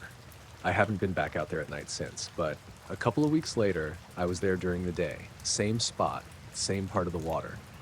And when I looked over the side, just for a second, I thought I saw something pale shift beneath the surface, right where the boat would have been. The power went out while I was halfway through making tea. Everything just cut at once. Lights, kettle, the quiet hum of the fridge. The house dropped into silence so suddenly it felt like something had been pulled out of it. I stood there for a second, hands still on the counter. Right, I said quietly. It wasn't unusual for the power to go out where I lived. Small village, older lines. It usually came back within a few minutes. I grabbed my phone. No signal. That was less normal. I walked into the living room and pulled the curtain back. The whole street was dark. No porch lights, no street lamps, just the faint outline of houses and parked cars under a low, heavy sky. Clouds hung thick overhead. No stars. I leaned slightly closer to the glass. That's when I noticed the glow. At first, I thought it was just my eyes adjusting, a faint patch in the clouds, but it didn't look like light bleeding through from anywhere. It was contained, circular, soft-edged, just sitting there above the rooftops. I frowned and stepped outside. The air was cool still. A few doors down, someone else had come out. I could hear a voice, low, talking to someone I couldn't see. "Power's gone again," they said. I didn't respond. I was looking at the sky. The glow stayed in place. It didn't flicker, didn't spread. Just a soft circle, barely brighter than the clouds around it. I took a few steps onto the pavement. The gravel crunched under my shoes, too loud in the quiet. I looked around briefly. No one else seemed to be looking up. I turned back to the sky. The glow was still there. Same size, same intensity. I tried to judge its distance. It didn't make sense. It looked close, but also far. Like it wasn't sitting in the clouds, but behind them, or inside them. I swallowed. The air felt heavier. I became aware of a faint pressure in my ears. Subtle, but noticeable. I tilted my head slightly, trying to clear it. It didn't change. I stepped further into the street. The glow didn't move, didn't react. It just existed. I waited for it to grow or shift or do anything. It didn't. The edges stayed soft, the center slightly brighter, but it didn't illuminate anything. The clouds around it stayed dark. The houses below remained in shadow. It was like it wasn't casting light at all, just showing itself. I glanced back toward my house. The windows were dark, everything still. I looked up again. The glow remained, unchanged. Then, slowly, it began to fade. Not outward, not spreading, just dimming. The circle stayed the same size. The edges stayed the same shape, but the brightness dropped, evenly, like someone turning a dial. The pressure in my ears eased slightly. I took a step back. The glow continued to fade, still not moving, still not spreading, just becoming less. I stood there watching it, waiting for something else. Nothing came. After a few seconds, it was barely visible. Then, gone. The clouds returned to their normal dull gray. Nothing in them, no trace of the shape. I kept looking at the same spot, trying to see it again. Nothing. A second later, the streetlights flickered on, one by one. Then the houses. Lights returning behind windows, the quiet hum of electricity coming back, the normal sounds of the street creeping in again. I blinked, looked around. Everything felt normal, too normal. "Back on," someone called from down the road. "Yeah," another voice answered. I looked up one last time. The sky was just clouds again. No glow. No shape. I stood there for another minute, then turned and went back inside. The kettle had reset. I turned it back on. The familiar sound filled the kitchen. I leaned against the counter, staring at nothing for a moment. Then I glanced out the window again. Just clouds. But for a second, I had this strange thought that whatever that shape had been, hadn't been lighting the clouds. It had been behind them. I was about halfway through the drive when my headlights dimmed. Not completely off, just dipped, like something passed in front of them for a second. The road ahead went darker than it should have been, like the beam got swallowed up. Then it snapped back to normal. I slowed down a bit, instinctively, even though there was nothing there. No car, no animal, nothing crossing the road. I was on a stretch of road outside Hexham, heading back toward Newcastle. It was late, around 1:30 a.m., and the weather had turned earlier. Light rain, not heavy, but enough to make the road shine under the headlights. There weren't many streetlights out there, just long gaps of dark between the occasional dim orange ones. I remember glancing at my dashboard, thinking maybe something flickered with the battery or the lights themselves. Everything looked fine, so I kept driving. About 30 seconds later, it happened again. This time it lasted longer. The headlights dimmed, and the road ahead didn't just get darker. It felt like it disappeared, like the beam stopped reaching as far as it should. I could still see the immediate road in front of me, but beyond that, it was just black. Not normal night darkness. Heavier. I slowed down more, easing my foot off the accelerator. "Come on," I muttered, like the car could hear me. Then it snapped back again, full brightness, wet road reflecting the light like normal. I exhaled and gave a small laugh, mostly to calm myself down. Electrical issue, I thought. Old car, weird wiring, something like that. Still, I didn't speed back up. A few minutes passed without anything happening. The road curved slightly, lined with trees on both sides. Their branches leaned over in places, forming these dark tunnels where even the weak streetlights didn't reach. I started to relax a bit. Then I noticed something else. The sound. The rain had been lightly tapping against the windshield the whole time. Not loud, just steady. But at some point, it stopped. I didn't notice exactly when. I only realized because the silence felt wrong. I flicked my eyes up at the windshield. The wipers were still moving, slow and steady, but there was nothing for them to clear. No droplets, no streaks. The glass was dry. I glanced at the side mirrors. The road behind me still looked wet. I could see the faint sheen under my taillights. But ahead of me, it was dry, completely. I felt that same tightness in my chest again. I pressed the accelerator a little, wanting to get out of that stretch of road. That's when the headlights dimmed a third time. This time, they didn't come back right away. The beam shortened again, cutting off a few meters in front of the car. Everything beyond that was just gone. Like the road ended in darkness. I slowed almost to a crawl. My hands were tight on the wheel now. I leaned forward slightly, trying to see further ahead, like that would help. And then I saw it. Not clearly, just a shape. Something darker than the darkness, right at the edge of where the headlights stopped. It wasn't solid. Not like a person or an animal. More like a distortion, like heat rising off asphalt in the summer. Except it was night and cold. It stayed in place as I moved forward, or maybe I was moving toward it. I couldn't tell. The ringing in my ears started then, quiet at first, but noticeable. Same high-pitched tone you get from electronics sometimes, but there was nothing around. I eased my foot onto the brake. The car slowed even more. The shape didn't move. It didn't react.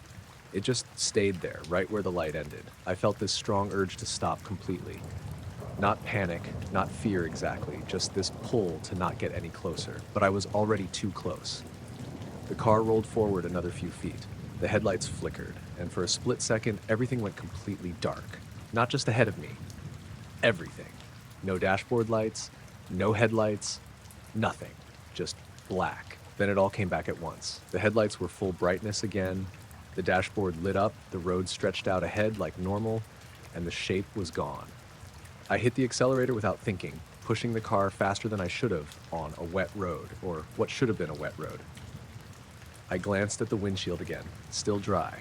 The wipers kept moving uselessly, squeaking slightly now against the glass. I reached over and turned them off. The silence got heavier. No rain, no wiper noise, just the engine and that faint ringing, still there, just under everything. I checked the time, 1:47 a.m. That didn't seem right. I was sure it hadn't been that long since the first flicker. Maybe a few minutes, 10 at most. I tried to think back, to piece together how much time had actually passed, but it felt slippery. Like trying to remember a dream right after waking up. I kept driving. A few more minutes passed, and then I saw headlights coming toward me in the opposite lane. A car, finally. Relief hit me harder than I expected. As the car got closer, I slowed slightly, watching it. It looked normal, just a hatchback, nothing unusual. But as it passed me, something felt off. The driver didn't look at me, not in the usual way people glance as they pass. He just stared straight ahead, completely still. And his headlights, they dimmed as they passed my car, same way mine had. Just for a second, I checked my mirrors quickly. The car kept going, taillights steady, no sign of anything wrong. I turned my attention back to the road ahead.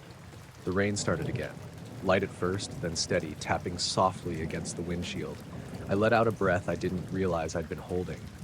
Everything looked normal again. Wet road, full headlights, trees lining the sides. The ringing in my ears faded slowly until it was gone. I drove the rest of the way home without anything else happening. When I pulled into my driveway, I just sat there for a minute, engine running, staring at nothing. Eventually, I turned the car off and went inside. The next morning, I went back out to check the car. I don't know what I expected to find. Probably nothing. But when I looked at the headlights, I noticed something. Both of them had a faint smear across the glass. Not dirt, not water spots, just a thin, dull streak right across the center of each one. Same height, same position, like something had passed directly in front of them.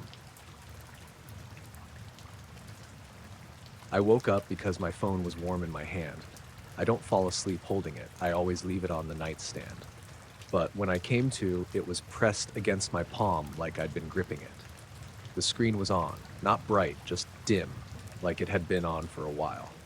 I blinked a few times trying to focus, and that's when I noticed it was recording. Voice memo app. Red bar moving across the top. Timer counting up. I stared at that number for a second, trying to make sense of it. 2 hours, 13 minutes. I definitely hadn't started recording anything. I hit stop. The timer froze. For a moment, I just sat there in bed, looking at the screen, waiting for something else to happen. My room was still dark. Faint early morning light just starting to come through the curtains. It had that quiet, heavy feeling right before sunrise. I checked the time. 5:26 a.m. I tried to remember when I'd gone to sleep. Around midnight, maybe a little after. I didn't remember waking up at any point. I looked back at the recording. There was only one file. Saved automatically. No name, just the timestamp. I hesitated before playing it. I don't know why. It's just a recording. But something about waking up to it already running felt wrong.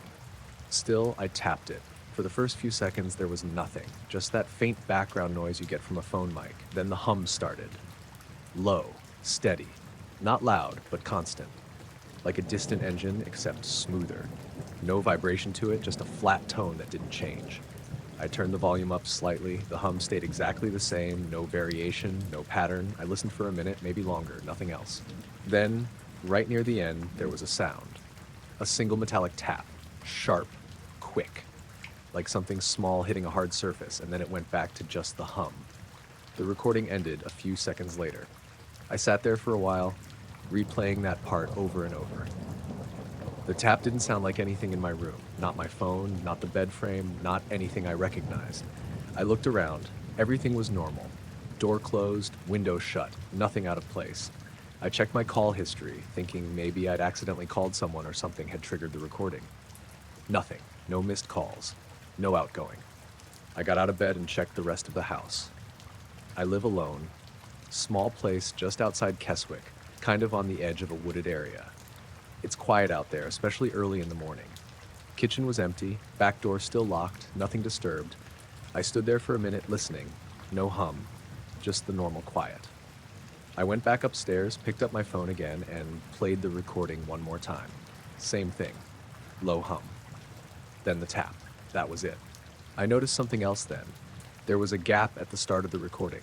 The timer said over 2 hours, but the actual audio only lasted about 30 minutes. The rest was just blank. No sound at all. I scrubbed through it, moving the timeline back and forth. For the first hour and 40 minutes, there was nothing. Completely silent. Then, suddenly, the hum started. No buildup, no fade in, just there. I sat on the edge of the bed, trying to think. Maybe I'd turned it on in my sleep. That happens, right? People do stuff like that. But why would it be silent for that long? And what was the hum? I got dressed and went downstairs again, made some coffee, tried to distract myself. But I kept thinking about it. After a while, I decided to check outside. It was fully morning by then, gray sky, low clouds hanging over the hills. The ground was damp from overnight mist, but not full rain. I stepped out into the garden. Everything looked normal. Fence, shed, the line of trees at the back, nothing unusual. I walked toward the shed, mostly just to give myself something to do. Halfway there, I noticed something on the ground, a small dent in the grass. Not deep, just a slight depression like something had pressed down for a moment. It was round, about the size of a dinner plate. I stood over it, looking down. The grass inside the circle looked flattened but not broken, just pushed down evenly. I glanced around, checking for anything else like it. There were two more, all in a rough line, spaced a few feet apart, leading toward the back fence. I followed them slowly, each one the same size, same shape, same shallow depression. They stopped right at the fence. I looked up. The trees beyond were still, no wind, no movement. I stood there for a minute, just listening. And then, for a second, I thought I heard it again. The hum. Faint. Barely there. I held my breath, trying to catch it. It faded almost immediately. I went back inside. The rest of the day felt off. Not in a dramatic way, just small things. My phone battery drained faster than usual. The kitchen clock was a couple minutes ahead of my phone, even though I'd synced them recently. Stuff like that. Nothing I could point to and say, yeah, something's definitely wrong. That night, I made sure to leave my phone on the desk, not the nightstand. I closed the door fully. Checked the windows twice. I went to bed around the same time as usual. I don't remember falling asleep, but I remember waking up. Same way. Phone in my hand, screen dimly lit, recording. This time the timer read 47:12. I stopped it immediately. My chest felt tight again, same as the morning before. I didn't play it right away. I sat there for a while, just holding the phone, staring at the screen. Eventually, I tapped it. The hum started almost immediately this time. Same tone, same steady, flat sound, no variation. I skipped ahead. There was no silence at the beginning, just the hum, continuous. And then, near the end, the tap again. But this time it was closer, louder, like it had happened right next to the phone. I replayed it twice, maybe 3 times. Each time, it sounded the same. Hum. Tap. End. I looked at my hand. I was holding the phone the same way as before, tight, like I'd been gripping it in my sleep. I didn't go back to bed after that. I stayed up until morning, sitting in the kitchen with the lights on. When it got light outside, I went back into the garden. The dents were still there, but there was a new one. Closer to the house, just a few feet from the back door. Same size, same shape, perfectly round. I noticed the compass before I noticed anything else. It was subtle at first, just a slight wobble in the needle when I checked it, like it hadn't settled properly. I tapped the casing with my finger, thinking it was just stuck. It didn't snap back like it should. It drifted, not wildly. Just a slow, steady movement off north, then back, then off again. I frowned and held it still in my hand. "Come on," I muttered. I was on a ridge path in the Peak District, somewhere above a dale. Not a difficult hike, just a long one. I'd started late afternoon, planning to catch the sunset and head back before it got too dark. The weather had been clear earlier, but by the time I reached the ridge, the sky had turned that dull gray blue you get just before night fully sets in. No wind, which was strange in itself up there. I checked the compass again. The needle was still drifting, not spinning, just refusing to settle. I looked up, scanning the horizon. Nothing unusual. Rolling hills, darkening sky, no lights anywhere.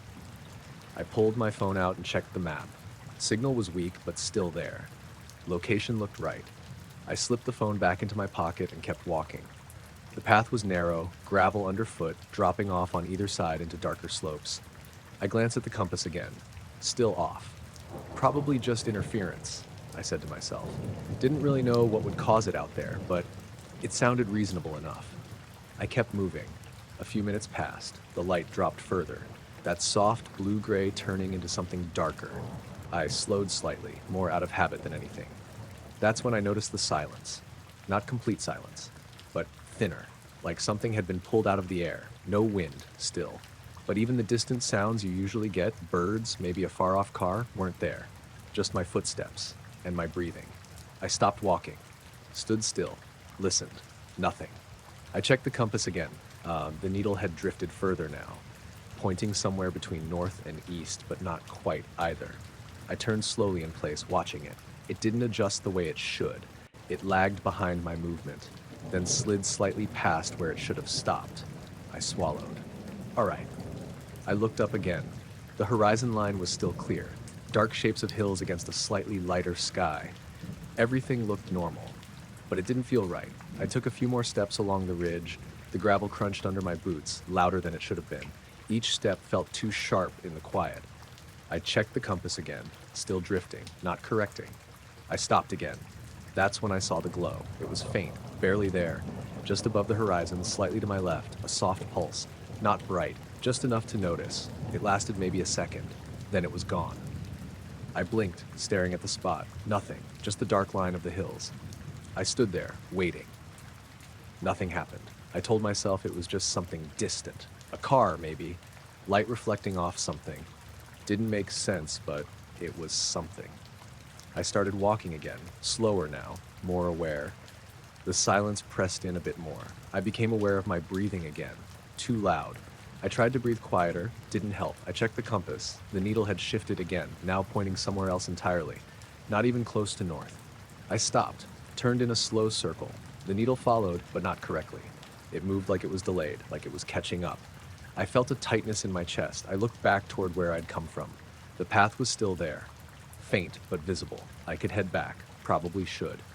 I turned slightly, angling my body that way. The compass needle slid again, then stopped, pointing directly ahead, not north, just ahead. I frowned. That wasn't how it should work. I lifted it higher, holding it steady. The needle didn't move. I lowered it, still fixed. I looked up. The horizon in front of me looked the same as before, but something felt off, like the distance was wrong, like it was closer than it should be. I took a step forward, then another. The silence deepened. Even my footsteps sounded duller now, less sharp. I glanced back again. The path behind me looked slightly blurred. Not visibly, exactly, just harder to focus on. I turned back toward the front. That's when the glow came again. Same spot, just above the horizon. A soft pulse, brighter this time, still not illuminating anything around it, just existing. It held for a fraction longer, then faded. Gone. I stopped walking. My hands felt cold. I checked the compass again. The needle was still pointing forward, unmoving. I turned slowly to the right. The needle didn't follow. It stayed fixed. I turned further. Still didn't move. It was no longer responding to direction. It was locked. I looked up again. The horizon felt closer now. I couldn't explain it. The shape of the hills hadn't changed, but the distance felt reduced, like something had shifted. I took a step back. The needle didn't move. I took another. The silence stayed. Heavy, pressing. I turned fully around. The path behind me looked normal again. Clearer. More solid. I didn't think about it. I just started walking back. Faster now. Not running, but close. The gravel crunched louder again. The sound returned slightly. Not fully, but enough. I didn't look back. I kept my eyes on the path. After a few minutes, I checked the compass again. The needle snapped. Suddenly. Back to north. Steady. Normal. I stopped, turned slowly. It followed correctly this time. No drift, no delay. I let out a breath. I hadn't realized I'd been holding it. I looked back toward the horizon. No glow, no change. Just dark hills. The silence lifted gradually. Wind returned, faint at first, then more noticeable. I stood there for a minute, then kept walking back. When I reached the lower part of the trail, the air felt normal again. Sounds came back fully. Distant cars, wind through grass, everything. I didn't stop until I reached the car park. When I got there, I checked the compass one more time. Perfectly steady, pointing north, like nothing had happened. But when I looked up at the ridge one last time, the horizon line seemed further away than I remembered. I got stuck at that crossing more times than I could count. It was on a back road just outside of town, the kind of place where trains passed through at random hours, and you'd end up waiting even when you couldn't see or hear anything coming. That night, it was just after midnight. I'd left work late and was taking the usual route home. The roads were empty, no other cars around, just the occasional streetlight and long stretches of darkness in between. It had been drizzling earlier, and the road was still damp. The air had that quiet, heavy feel to it, like everything was holding still. I came up to the crossing and saw the red lights already flashing. No barriers on this one, just the lights and the crossbuck sign. They blinked steadily, casting that red wash across the wet road. I slowed and rolled to a stop a few feet before the tracks. I turned the radio down. Habit. You listen for the train. Usually you'd hear it before you saw it. The low rumble, the horn, something. But there was nothing. Just the ticking of my engine and the steady click of the crossing lights. I leaned forward slightly, looking down the tracks in both directions. Empty. No headlights. No movement. I sat back in the seat and waited. After maybe a minute, I started to get that familiar annoyance. You know, when you're stuck waiting and there's clearly nothing coming. I glanced at the time on the dashboard. 12:17. The red lights kept flashing, still no sound. I tapped the steering wheel lightly with my fingers. Another minute passed. Then I noticed the glow. At first, I thought it was just the reflection of the crossing lights on the wet rails, but it didn't match the rhythm. It was steady, white, and it was coming from farther down the tracks, maybe 50 yards ahead. I leaned forward again. The glow hovered just above the rails. Not high, maybe a couple feet off the ground. It didn't spread out like normal light. It was contained, like a soft ball of brightness that didn't quite reach the surrounding area. I squinted, trying to see what was causing it. No shape I could make out. Just that white glow sitting there. The red crossing lights kept flashing behind me, reflecting faintly off it. I waited for it to move. It didn't. The road around me felt quieter than before. I realized I couldn't hear anything beyond the clicking of the crossing signal. No wind, no distant cars, nothing. I reached over and turned the radio knob just to check. No sound, not even static. I frowned and tapped it. Still nothing. The glow pulsed slightly, not bright enough to hurt your eyes. Just a soft shift like it was breathing.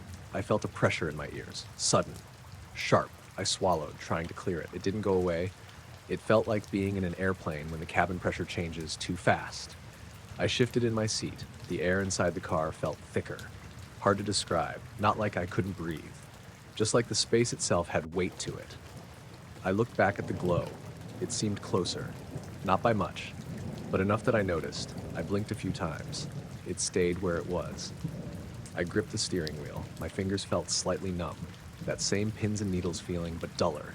The crossing lights kept flashing. Red, on, off, on, off. The timing felt slower now, or maybe I was just noticing it more. I looked down at the dashboard. The clock still read 12:17. The seconds weren't moving. I stared at it. It didn't change. The engine sound dropped. Not off, just lower, like it was being muffled. I pressed the accelerator lightly. No change. The engine didn't respond. The glow pulsed again. This time the pressure in my ears spiked. I winced. For a second, everything felt slightly out of sync, like my body was lagging behind what I was seeing. I blinked. The glow was gone. Completely. The tracks ahead were empty again. Dark. Wet. Normal. The crossing lights were still flashing. The sound came back all at once. The click of the signal, the faint hum of something in the distance, even the soft hiss of tires on wet pavement far away. I exhaled without realizing I'd been holding my breath. I looked down at the dashboard. The clock now read 12:24. I stared at it. 7 minutes. I didn't remember those minutes passing. I turned the key slightly, just to check. The engine cut. Then I tried to start it again. Nothing, just a dull click. I tried again. Same thing. The interior lights dimmed slightly with each attempt. I sat back. My hands were still tingling. I looked at the tracks again. Still empty. No train. No lights in the distance. The crossing lights kept flashing red. On. Off. On. Off. Another car didn't come up behind me. No one else stopped. It was just me sitting there. I tried the engine again. Click. Nothing.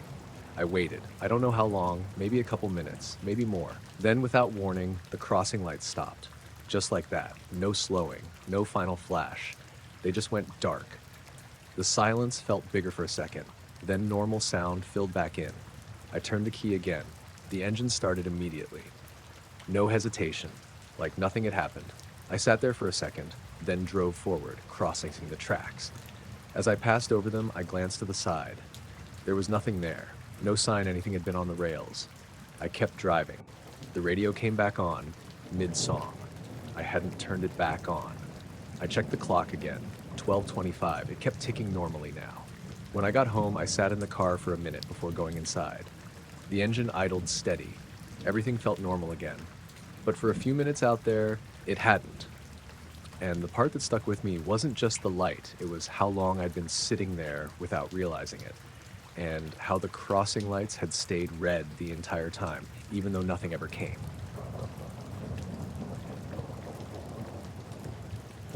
I went up to the roof because I couldn't sleep. It wasn't anything unusual.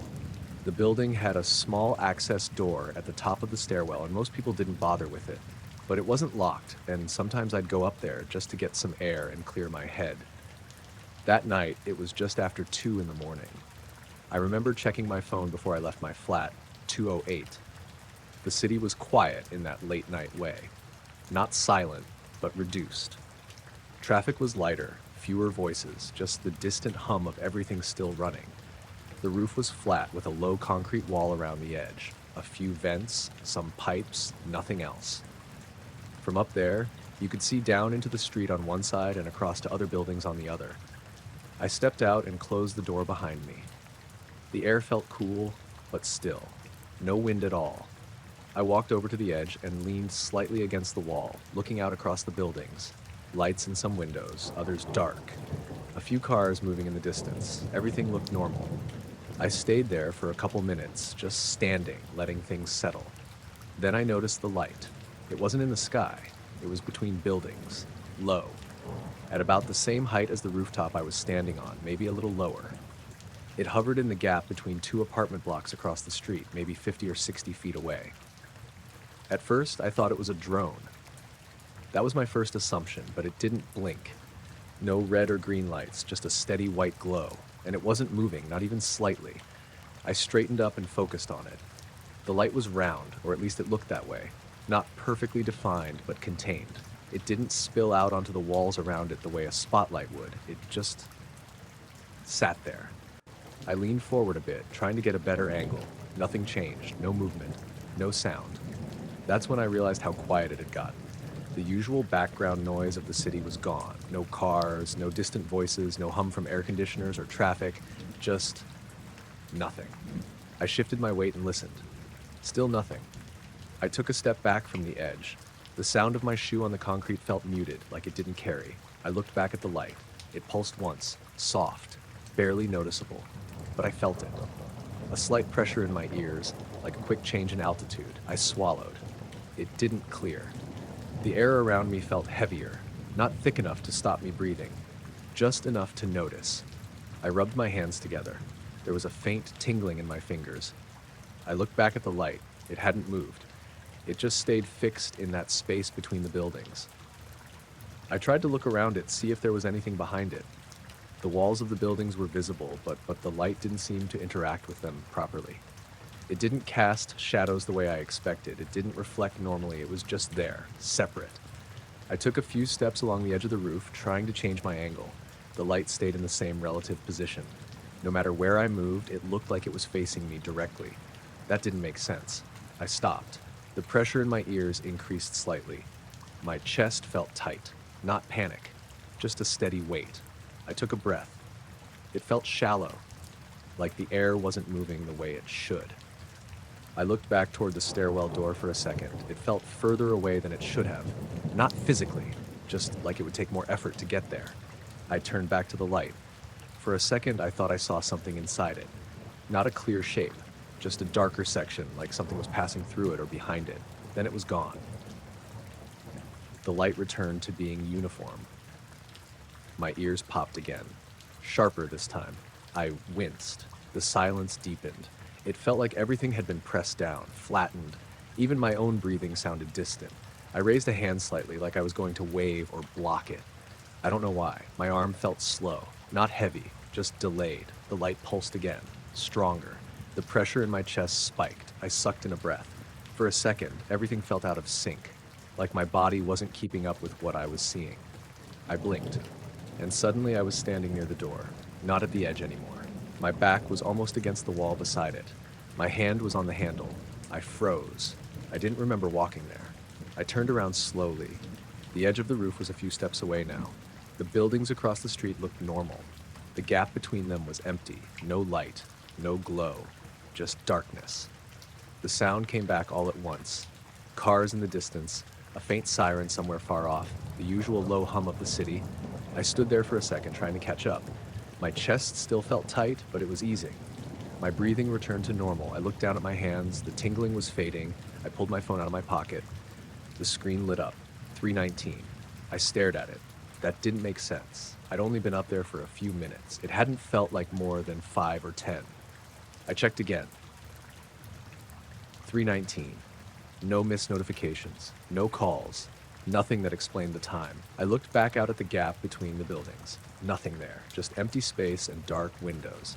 I opened the door and went back inside. The stairwell felt normal. The sound of my steps echoed again. Everything was back to how it should be. When I got back to my flat, I checked the time again. 3:21. It kept moving forward normally. But that stretch on the roof didn't line up with it, and now, sometimes when I step outside late at night, I find myself looking between buildings without meaning to, just to see if anything is sitting there where it shouldn't be. I was in the hospital overnight with my dad. Nothing critical, just observation after a minor surgery, but they wanted someone to stay with him because he was still groggy from the anesthesia. The room was on the 6th floor, facing the back of the building. Not much to look at, just a parking structure, a few trees, and beyond that, the dark outline of other buildings. It was quiet in that way hospitals get at night. Not silent, but controlled. The steady beeping from the monitor next to his bed, the soft hum of the air system, the occasional distant footsteps in the corridor. I was sitting in one of those plastic chairs by the window, half awake, scrolling on my phone. It was around 2 a.m., maybe a little later. My dad was asleep. Deep, steady breathing. The monitor showed normal readings, heart rate, oxygen levels, all that. I remember checking the time, 2:17. Then I noticed the light. At first, I thought it was just a reflection in the glass, something from inside the room catching at the right angle. But when I shifted slightly, it stayed in the same place, outside, just beyond the window. I leaned forward a bit, squinting. It was bright. Not blinding, but stronger than anything else in the area. A steady white light, hovering at roughly the same height as the window, too high to be from the ground, too still to be anything moving. I stood up slowly and stepped closer. The glass felt cool when I put my hand against it. The light didn't flicker, didn't sway, didn't make any sound, just hovered there. I looked down, expecting to see some kind of vehicle or equipment below that might be casting it upward. There was nothing. The parking structure lights were dim and yellow. This was different, clean, pale, even. I glanced back at my dad, still asleep. The monitor kept its steady rhythm, beep, beep, beep. I looked back out the window. The light seemed closer, not by movement, just by presence. Like it was pressing into the space outside the glass. The edges of it weren't sharp. They blurred slightly into the darkness around it. For a second, I thought I saw something within it. Not a shape, just a distortion, like the air was bending inside the glow. I leaned closer to the window. My ears popped, sharp and sudden. I winced and swallowed, trying to clear it. The pressure stayed for a second, then settled. I became aware of the sound, or the lack of it. The monitor had stopped. I turned around. The screen was still on. Numbers frozen. No beeping. The air system hum had cut out too. The room felt sealed off. Heavy. I took a step back from the window. The light didn't change. It just stayed there, steady and silent. I looked at my dad again. He hadn't moved. His chest rose and fell slowly, but the monitor wasn't reflecting it anymore. I walked over to the machine and looked closer. The numbers were still. No fluctuation, no sound. I tapped the side of it lightly. Nothing. I felt a tightness in my chest. Not panic, just pressure. Like the air had thickened.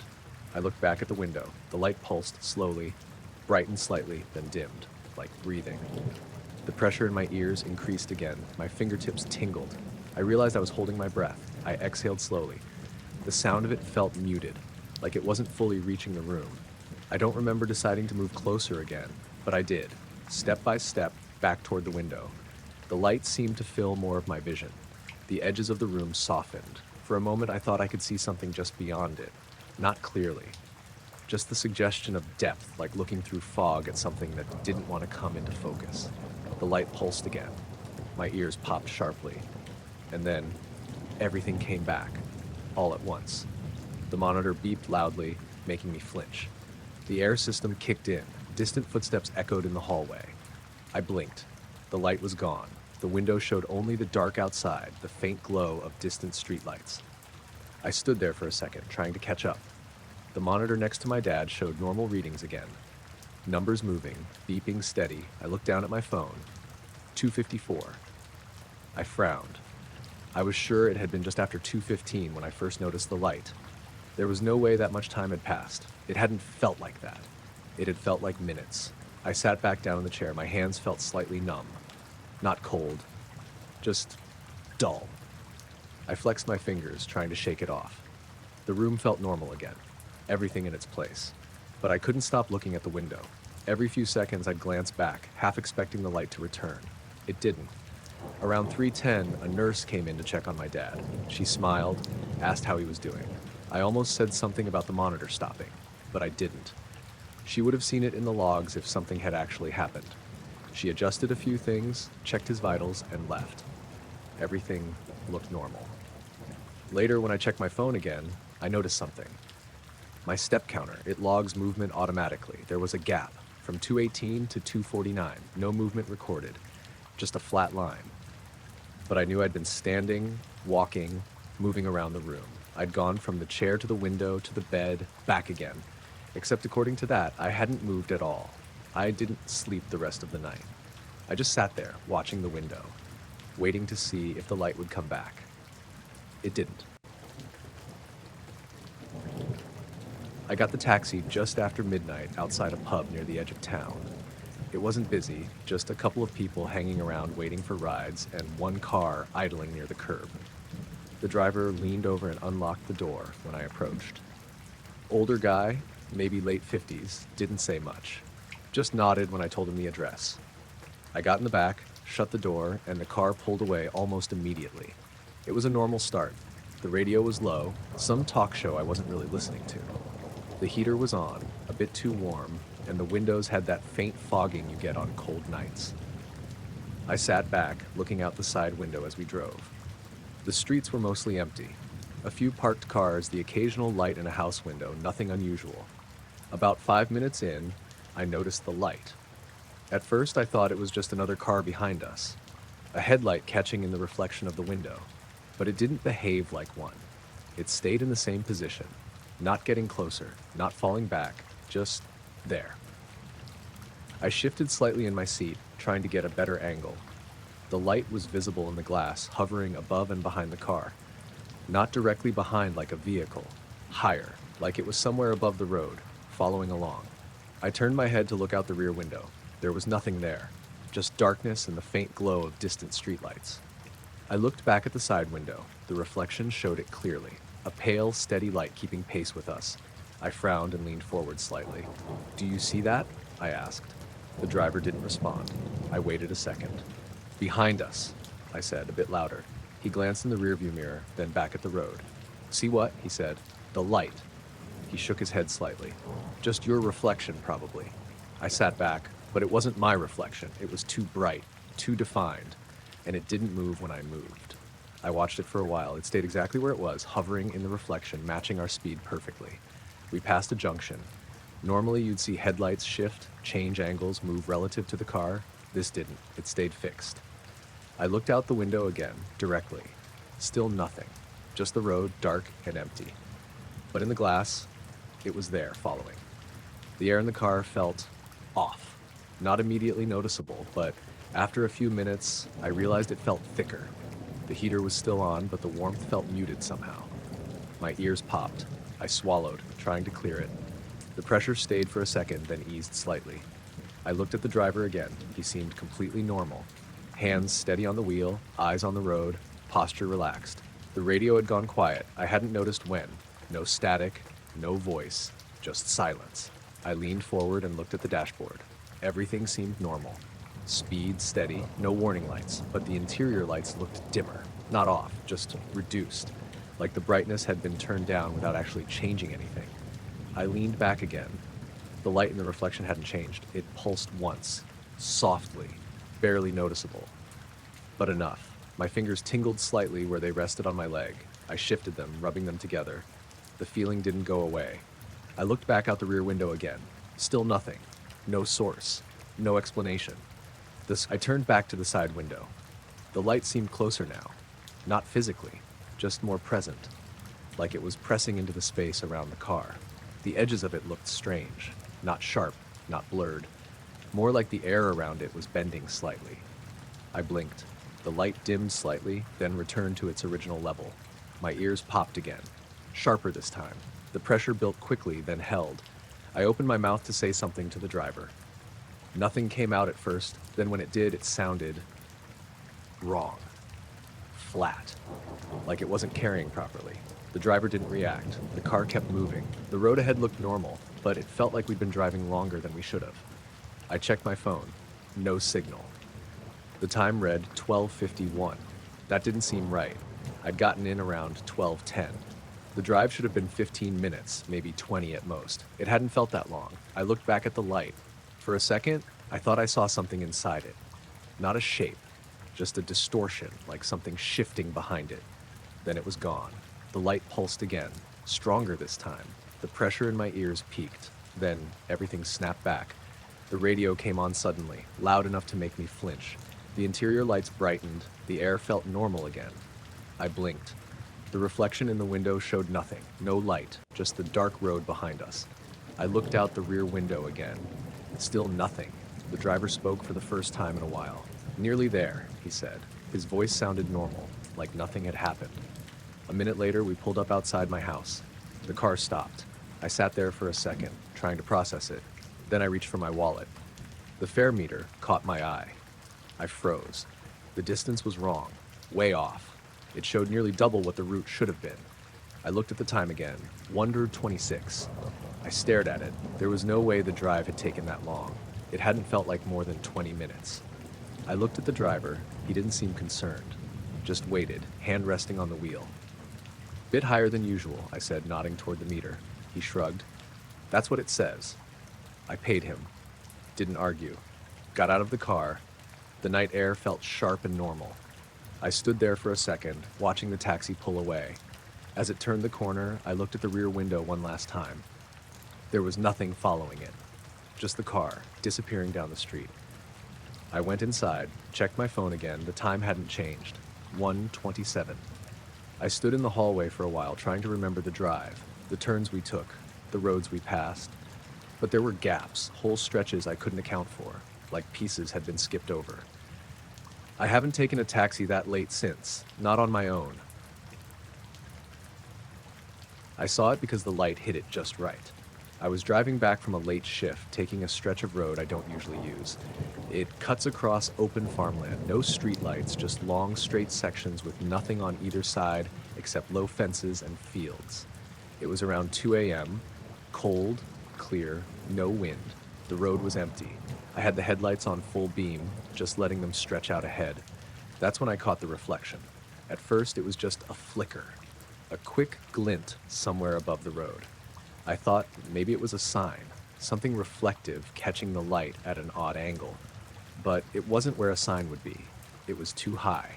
I slowed down a bit, easing off the accelerator. The reflection came again, sharper this time, a dull metallic sheen. Not bright like a mirror, more like something smooth that absorbed some of the light and reflected the rest. I leaned forward slightly, trying to get a better look. The road ahead was completely empty. No poles, no wires, nothing hanging above it. But the reflection was there. I saw it again, a brief flash, then nothing, then another, like something was shifting slightly, just enough for the headlights to catch it. I slowed down more, down to maybe 35. My grip on the wheel tightened without me realizing it. The reflection came again, longer this time. And I saw the shape, not clearly, just enough to tell it wasn't flat. It was curved, smooth, like the underside of something rounded. No edges I could define, no lights of its own, just that dull surface catching my headlights. I kept moving forward slowly. The angle changed, the reflection slid across it. For a second, the shape became more visible. It wasn't small, it stretched wider than the road. Not massive, but bigger than any drone, bigger than anything that should be just sitting there. And it wasn't moving, it just hung there, perfectly still. I felt that quiet tension settle in, not fear, just the sense that what I was looking at didn't make sense. I rolled the window down slightly. Cold air rushed in, no sound, no engine noise from above, no wind disturbance, nothing. Just silence. I looked back up. The reflection came again. This time it revealed more of the curve like a shallow arc, smooth all the way across. No seams, no structure I could recognize. Then it tilted, just slightly. A small rotation. Enough that the reflection shifted across it. And then it was gone. Not like it moved away, not like it drifted or sped off. It just went straight up. Instantly. One moment it was there, the next it wasn't. No blur, no trail, no sound. Just empty sky. I flinched and hit the brake harder than I meant to. The car slowed quickly. I came almost to a stop in the middle of the road. I stared up through the windshield. Nothing. Just stars. I opened the door and stepped out. The cold hit me harder outside. The air felt still, too still. I looked up again, turning slowly, trying to find any trace of it. Nothing. No movement. No light. No sign anything had been there. I listened. No sound. Even the usual background noise felt absent, like everything had been muted. I stood there for maybe half a minute, just staring at the sky, waiting for something else to happen. Nothing did. I got back into the car and shut the door. The inside felt quieter than before, like the sound hadn't fully returned yet. I looked at the dashboard. Everything normal. No warnings. I checked the time. It didn't match. I'd glanced at it a few minutes before. It had been 2:07. Now it read 2:21. That didn't make sense. I hadn't been stopped that long. I tried to think back. The reflection, the shape, the tilt. It had taken seconds, not minutes. I sat there for a moment longer. Then I started driving again. Slow at first, then gradually picking up speed. The road ahead looked normal. No reflections, no shapes. Just empty. I kept glancing up through the windshield. Nothing. No sign of anything above me. The rest of the drive was uneventful. No more strange lights, no missing time I could notice, just the usual road. When I got home, I parked in the driveway and sat there with the engine running. I adjusted the rearview mirror without thinking. It felt slightly off, like it wasn't quite aligned the way it should be. I fixed it, or tried to, but it never felt exactly right. I turned the engine off and got out. The air felt normal again. The quiet sounded normal. I looked up one last time. Nothing. Just the night sky. But the image of that shape stayed with me, the way it didn't move like anything I knew, and how it didn't leave. It just stopped being there, like it had only existed while my headlights were on it. I only saw it because the angle lined up for a second. I was driving back from my sister's place, taking a back road I don't usually use. It cuts through open countryside, no streetlights, just hedges and the occasional gate or field entrance. It was late. Around 1 a.m., the road was empty. No cars behind me, none ahead, just my headlights and the narrow stretch of road. I'd been driving for maybe 10 minutes when something flashed in front of me, not on the road. Above it. At first I thought it was a reflection from something on the side. A sign maybe, but it didn't feel right. The reflection was too brief, too clean.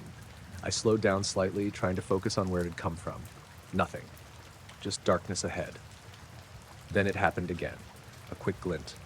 Higher this time, or maybe I just caught it better. I leaned forward a bit, eyes fixed on the space ahead. The road curved gently to the right. My headlights swept across the bend, and there it was. For a second I saw it clearly. A surface. Smooth. Curved, catching the light at just the right angle. It wasn't large, but it wasn't small either. Bigger than anything that should be suspended above a road like that. I eased off the accelerator. The reflection slid across it as I moved, revealing more of the shape. It didn't have sharp edges, more like a shallow curve, like the underside of something rounded. The surface wasn't shiny, it reflected the light in a dull way, like brushed metal. I rolled the window down slightly. Cold air rushed in, no sound, no hum, nothing to suggest anything was there.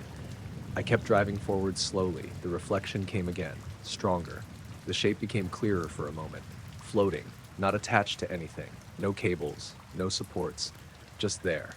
I felt that quiet tension settle in, not fear, just confusion.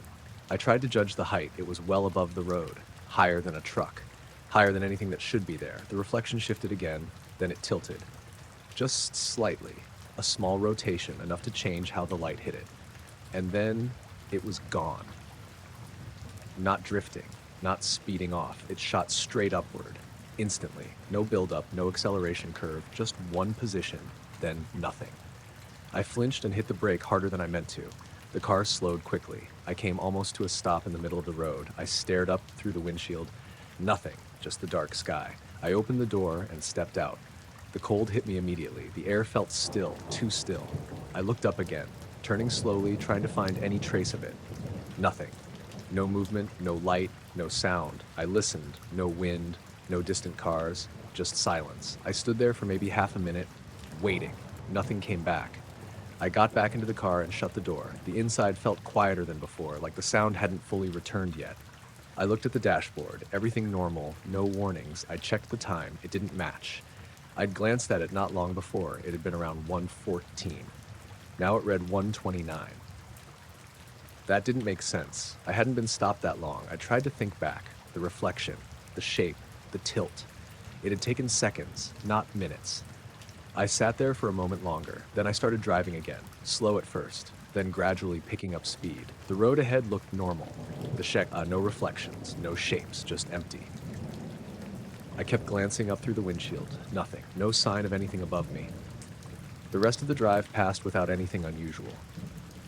When I got home, I parked and sat there with the engine off, looking out at the street. Everything felt normal again. The quiet sounded right.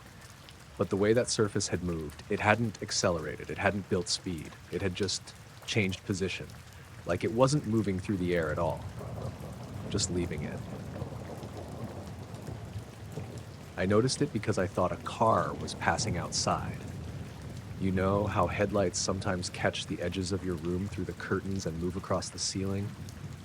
That's what it felt like at first. I was lying on my back, not fully asleep yet, just staring at the ceiling, half thinking about the day, half drifting off. The room was dark, curtains closed, no lights on. Then something shifted above me, faint, barely there. I assumed it was just light from outside. But it didn't move the way headlights usually do. It didn't sweep across in one smooth motion. It moved slower, more deliberate. I narrowed my eyes, trying to focus. That's when I realized it wasn't a solid light. It was a pattern. Very faint, like a grid, thin lines crossing each other, forming small squares. I blinked, thinking my eyes were playing tricks. The pattern stayed. It drifted slowly across the ceiling, not from one side of the room to the other, just moving, as if it wasn't tied to any direction. I stayed still, watching it. The lines weren't bright, just slightly lighter than the darkness around them. Enough to see, not enough to illuminate anything. I lifted my head slightly, trying to get a better angle. The moment I focused directly on it, it became harder to see, like it slipped just out of clarity. I relaxed my eyes, looked slightly to the side. It came back. The grid was still there, still moving, slow, steady. I felt that quiet tension settle in. Not fear, just something not making sense. I turned my head slightly toward the window. The curtains hadn't moved. No light was coming through. I looked back up. The grid continued its slow drift. I couldn't tell where it started or ended. It didn't reach the walls, just existed across the center of the ceiling, like it was projected there, but softer, less defined. I listened. No sound. The room felt quieter than it should have. Even my breathing sounded dull. I reached for my phone on the bedside table, turned the screen on. The light from it filled the room. I looked back at the ceiling. Nothing, just plain darkness. I turned the phone off. The room dropped back into shadow. The grid returned, exactly where it had been, still moving. I sat up slightly, propped myself on one elbow, watching it. The movement didn't change. It didn't react to me. It just kept drifting. I checked the time on my phone again. 1:19. That felt right, maybe. I wasn't sure. I looked back up. The grid slowed, almost stopped. The lines became fainter. I squinted, trying to hold on to it, to see it properly. The moment I focused harder, it faded. Not quickly, just gradually, like it was slipping away. The lines thinned, the squares broke apart. Then it was gone. The ceiling was just dark again. I lay there for a few seconds, waiting. Nothing came back. I turned my head toward the window again, still closed. No movement. I sat up fully this time, swung my legs over the side of the bed. The floor felt normal, cool, solid. I stood up and looked around the room. Everything looked the same, nothing out of place. I reached up and touched the ceiling above where the pattern had been. Nothing, just the usual texture. I went back to bed and lay down again, stared at the ceiling. Nothing, just darkness. I checked my phone one more time, 1:47. That didn't make sense. I was sure only a few minutes had passed. I frowned, trying to piece it together. Then I turned the phone off again. The room went dark. I stared up, half expecting the grid to come back. It didn't. The ceiling stayed empty. Eventually, I closed my eyes, tried to sleep, but every now and then I'd open them again, just to check. Nothing. Just darkness. But the way the pattern had moved, not like light, not like reflection, felt like it hadn't been on the ceiling at all. More like it had been between me and it.